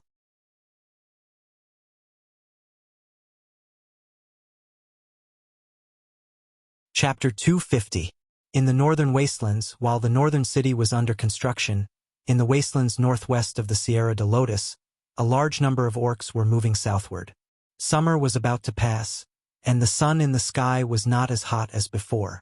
Groups of green-skinned orcs were advancing southward on the barren wastelands. "Chieftain, we don't have much food left," an orc said to Rogessus. Rogessus was silent for a moment. "How much food do we have left? Including today's food, it's only enough for us to last a week. It's summer now, and we have to hunt and gather along the way. It'll take us a month at most," the green-skinned orc said. Rogessus's eyes suddenly lit up. "A month! That's enough time." A month later, It'll be the harvest of the southern human kingdoms. As long as we break through the stronghold, the food outside the city will be ours. That's enough for our entire tribe to eat for a whole year. This time, we want to have a piece of warm and fertile land under the sun. At the same time, the Rarans Kingdom, Florence Kingdom, and Saren Kingdom had received news of the orcs' invasion. These kingdoms had been paying attention to the orc tribes in the northern wastelands. When they saw the orc tribes moving southward, they immediately sent back the news. The invasion of the beastmen at this time put a lot of pressure on the human kingdoms. There was still a month before the harvest, and the nobles were reluctant to burn their fields. Most of the farmlands outside the city belonged to the nobles, and they wanted them to burn their own fields. The stingy nobles wouldn't do that. As for the orc invasion, that was the army's problem. The orc invasion also made a few kingdoms nervous. The nobles near the northern border began to recruit soldiers. As for the refugees that had been promised to Sulen, they were forced to join the army. In a short period of time, the number of soldiers in the northern nobles' hands increased by 2 to 3 times. However, even though the number of soldiers increased by 2 to 3 times, the strength of the army didn't increase. Instead, it decreased. These soldiers were basically farmers who had just put down their hoes and picked up their weapons. They could defend the city, but they would probably mutiny and run away as soon as they entered the battlefield. The Florentine Kingdom, the Rorans Kingdom, and the Saren Kingdom all began to increase the number of troops in their respective fortresses. The Florentine Kingdom's Blackstone City used to only have 5,000 troops stationed there, but after receiving the orcs' invasion, the number of troops increased to 30,000 in less than a week. Roland's Beast Blood Fortress and the Saren Kingdom's Canyon Pass had also increased their troops. At the same time, the nobles of the northern lands had also issued a mobilization order. All sorts of military supplies were being collected. Many merchant convoys that were ready to depart were stopped. Then, some soldiers took the order and confiscated the goods of these merchants. These goods would be returned after the war ended. Of course, this was just an official statement. In fact, these goods would not be returned even after the war ended. In the end, they would only be compensated according to the lowest price of these goods. It wasn't that they wouldn't be compensated at all. In this era, those who could form merchant convoys had the backing of nobles. If there wasn't compensation, those nobles wouldn't give up. The human kingdoms in the north and the northern wastelands were separated by the Nafel mountain range. This Nafel mountain range stretched for thousands of miles. The main peak of the mountain range was covered in snow all year round. Many wild beasts and magical beasts lived there. Although this mountain range separated the humans from the northern wastelands, there were still many paths that could be passed through. The Blackstone Fortress, the Beast Blood Fortress, and the Canyon Pass were the 3 largest paths through this mountain range. These canyons were much easier to traverse than the other paths through the mountains. There was no problem for large carts to pass through. Apart from these 3 canyons, the other paths were rugged, steep, and difficult to pass through. There were many places where carriages couldn't pass through. Some of the most dangerous paths were steep cliffs on one side and bottomless abyss on the other. There was only a rugged path that was less than half a meter wide. Most of these paths were used by smugglers and merchants. Not only were these paths difficult to traverse, they were also life-threatening. If they accidentally bumped into the magical beasts that lived there, they would lose both their lives and their wealth. The Beast Blood Fortress was the gate to the north of the Rorans Kingdom. Once this place was breached, the 3 northern provinces of the Rorans Kingdom would have to face the assault of the orcs. Ever since Count Colin had received news that the orcs were heading south, he had immediately started preparing for battle. There were only 3,000 soldiers stationed in the Beast Blood Fortress. Among them, there was an army of 500 knights. These knights were the backbone of the Beast Blood Fortress. 500 heavily armored knights were mounted on war horses that were similarly armored. They were the strongest soldiers in the human kingdoms of this world. A knight, man, horse, and armor weighed up to 500 kilograms. When they charged, there was no need to talk about weapon damage. Just the impact alone was enough to rupture the internal organs of an adult orc. The 30,000 reinforcements from the kingdom had also arrived. However, this did not make Count Colin relax. According to the information from the front lines, the orcs could be said to have turned out in full force this time. They were facing an orc army of at least 100,000 men. Outside the Beast Blood Fortress, the various antlers and barricades from before had been completely destroyed. The ground was a mess, with corpses and bloodstains everywhere. The air was filled with the nauseating smell of blood. In the battle that had just ended, the orcs had not gained the slightest advantage. However, they had also successfully accomplished their battle objective. All the defensive facilities outside the fortress had been destroyed. The human soldiers guarding the fortress were still rather excited. Although the orc army seemed to be large, the fortress had taken advantage of the natural terrain. The orcs could not make use of their advantage in numbers at all. The narrow terrain meant that they could only put in a small number of soldiers to attack. The steep mountain walls on both sides of the fortress provided them with a natural side protection. Below the walls, a large number of corpses were piled up. The nauseating smell attracted a large number of vultures. Some scavenger crows were also cawing in the sky. Normal beasts were afraid of an army, but these birds did not have many scruples. When night fell and the battle ended, it was time for them to have a full meal. The orc army camp was only 10 miles away from the fortress. At this time, a large number of orc supervisors were using leather whips to drive the kobolds, goblins, and other slaves to cut down trees. Then the orc craftsmen would make simple siege weapons. Although the orc civilization could not be compared to that of the humans, their social system was much stronger than that of the gnolls, kobolds, and goblins. Just 3 days after the battle between the humans and orcs at the Beast Blood Fortress, the Blackstone Fortress and the Canyon Pass also broke out in battles. After a short period of probing, the orcs began a powerful attack.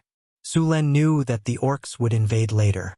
After all, the northern citadel was not on the path of the orcs. The closest battlefield to the Blackstone Fortress was only 300 miles away. To the north of the northern citadel was the Sierra de Lotus. If the orcs wanted to attack the northern citadel, they would have to go around the Sierra de Lotus and attack from the northwest.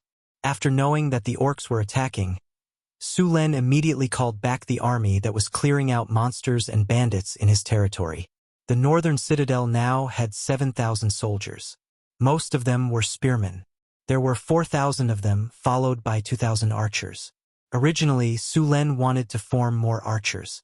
However, archers were not like spearmen. A wooden stick and a sharp spearhead were enough. The archers' bows needed good materials. Although the centaurs and gnolls had cultivated wood to make bows, the amount was limited. It was hard to form 2,000 archers. Most of them were still using birch bows. The strongest among them were the gnolls. The strongest of them had already become a gnoll magic archer. They could add elemental effects to their arrows. Most of the gnolls were still at the gnoll archer level. As for the gnoll phantom archer, there was not a single gnoll archer. The main reason was that gnolls needed twice as much experience to level up as humans. But even so, the accuracy and range of the half-elf archers were much higher than that of human archers. Su Luin sent out all the scouts to keep an eye on the movements of the Beastman army. At this time, the Beastman army shouldn't know about Su Luin City. Once they knew that there was a human city here, the Beastmen would definitely attack. At the same time, the construction of the wizard tower in the city did not stop. However, Sulen sent out a large number of people to start digging the moat. Before, only a small part of the moat was dug out. After the orcs were dealt with, there were no more enemies in the area. Therefore, the moat was stopped. Now it was just a restart. Sullen's moat would directly lead the water from the Red Sand River. The moat was about 10 meters wide and 3 meters deep. The water in the moat was flowing. Sulen even had the underground spring ability to lead 2 springs from the ground, allowing the water to flow into the moat. Since the North City was located on higher ground, there was no need to worry about the water flowing into the city. The moat was not only for defense, but also for water transportation.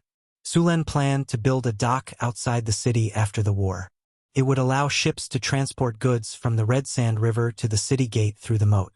The North City's moat was being built as fast as possible. The caravans in the city had also received news of the orcs' attack. These caravans could not return to the human kingdom before the war ended. They could only stay in the North City for the time being. The guards and mercenaries of these caravans were also called up. Su Len did not plan to send them to the battlefield. He wanted to prevent them from causing trouble.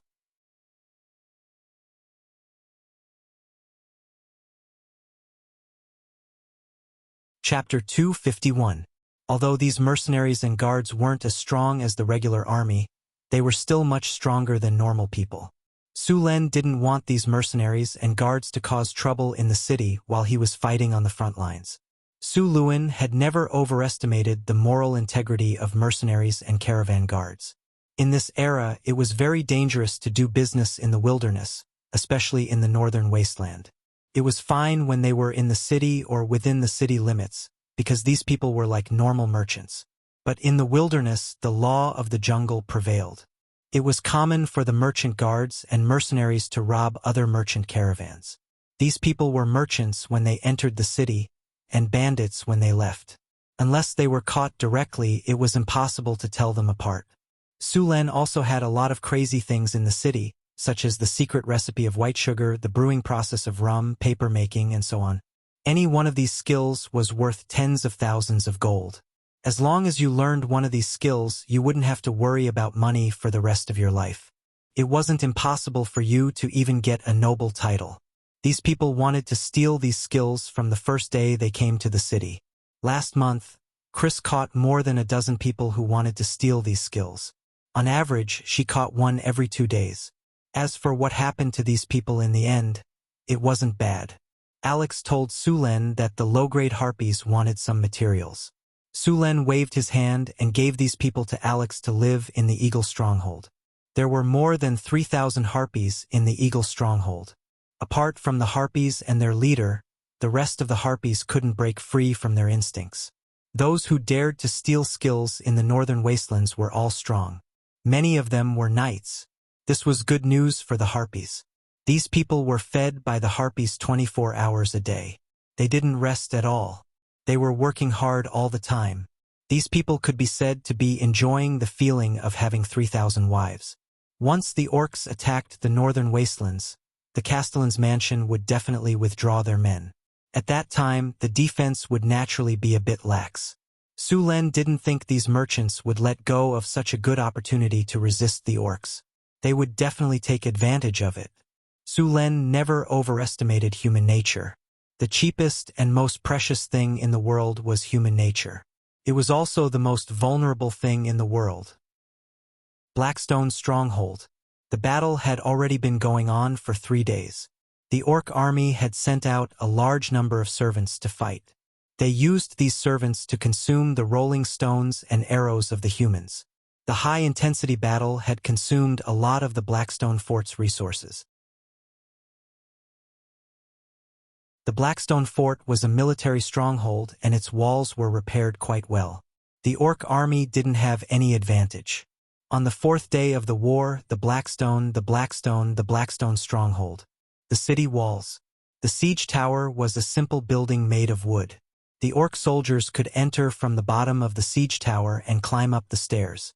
Along the way, they were protected by wooden planks so they wouldn't be attacked by the enemy. At the top of the stairs was the exit of the siege tower. This exit was at the same height as the city walls.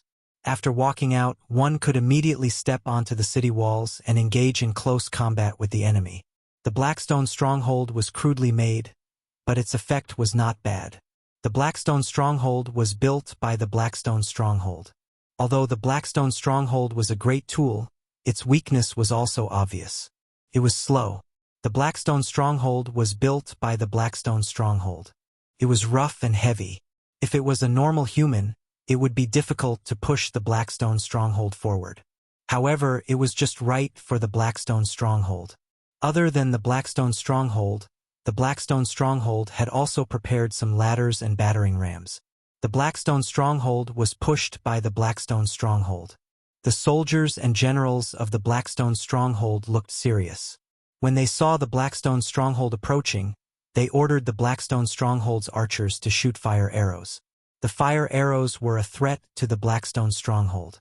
After being smeared with kerosene, the Blackstone Stronghold's fire arrows were quite good. The Blackstone Stronghold didn't have many fire protection measures. After the arrows hit the Blackstone Stronghold, the kerosene stuck to the wooden planks and ignited them. The Blackstone Stronghold didn't give up and continued to push forward. At the same time, the Blackstone Stronghold's archers on the Blackstone Stronghold began to shoot. The archers on both sides began to fight, and both sides suffered heavy casualties. Under the cover of the archers, the Blackstone Stronghold quickly approached the Blackstone Stronghold.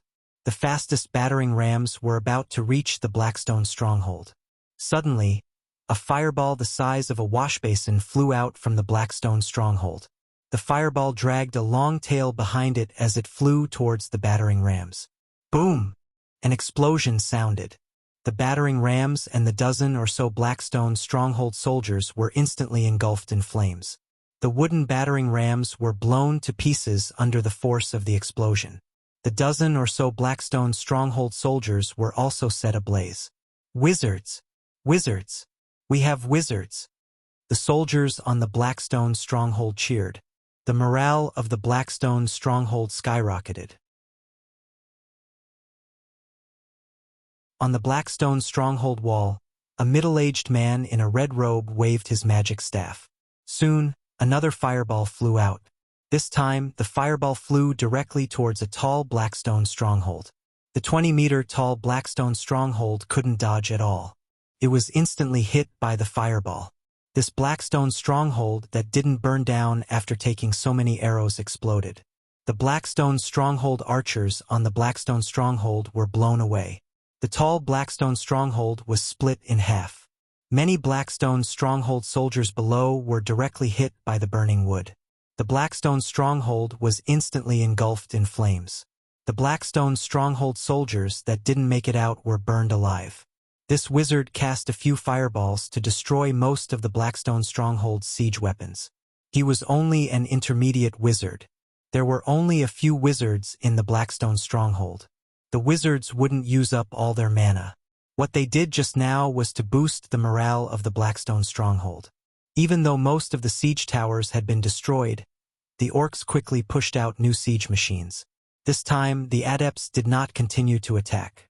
Instead, the ballistae on the walls were drawn, and the sound of bowstrings being drawn rang out. A soldier placed a long spear on one of the ballistae and ignited it with kerosene. Bang!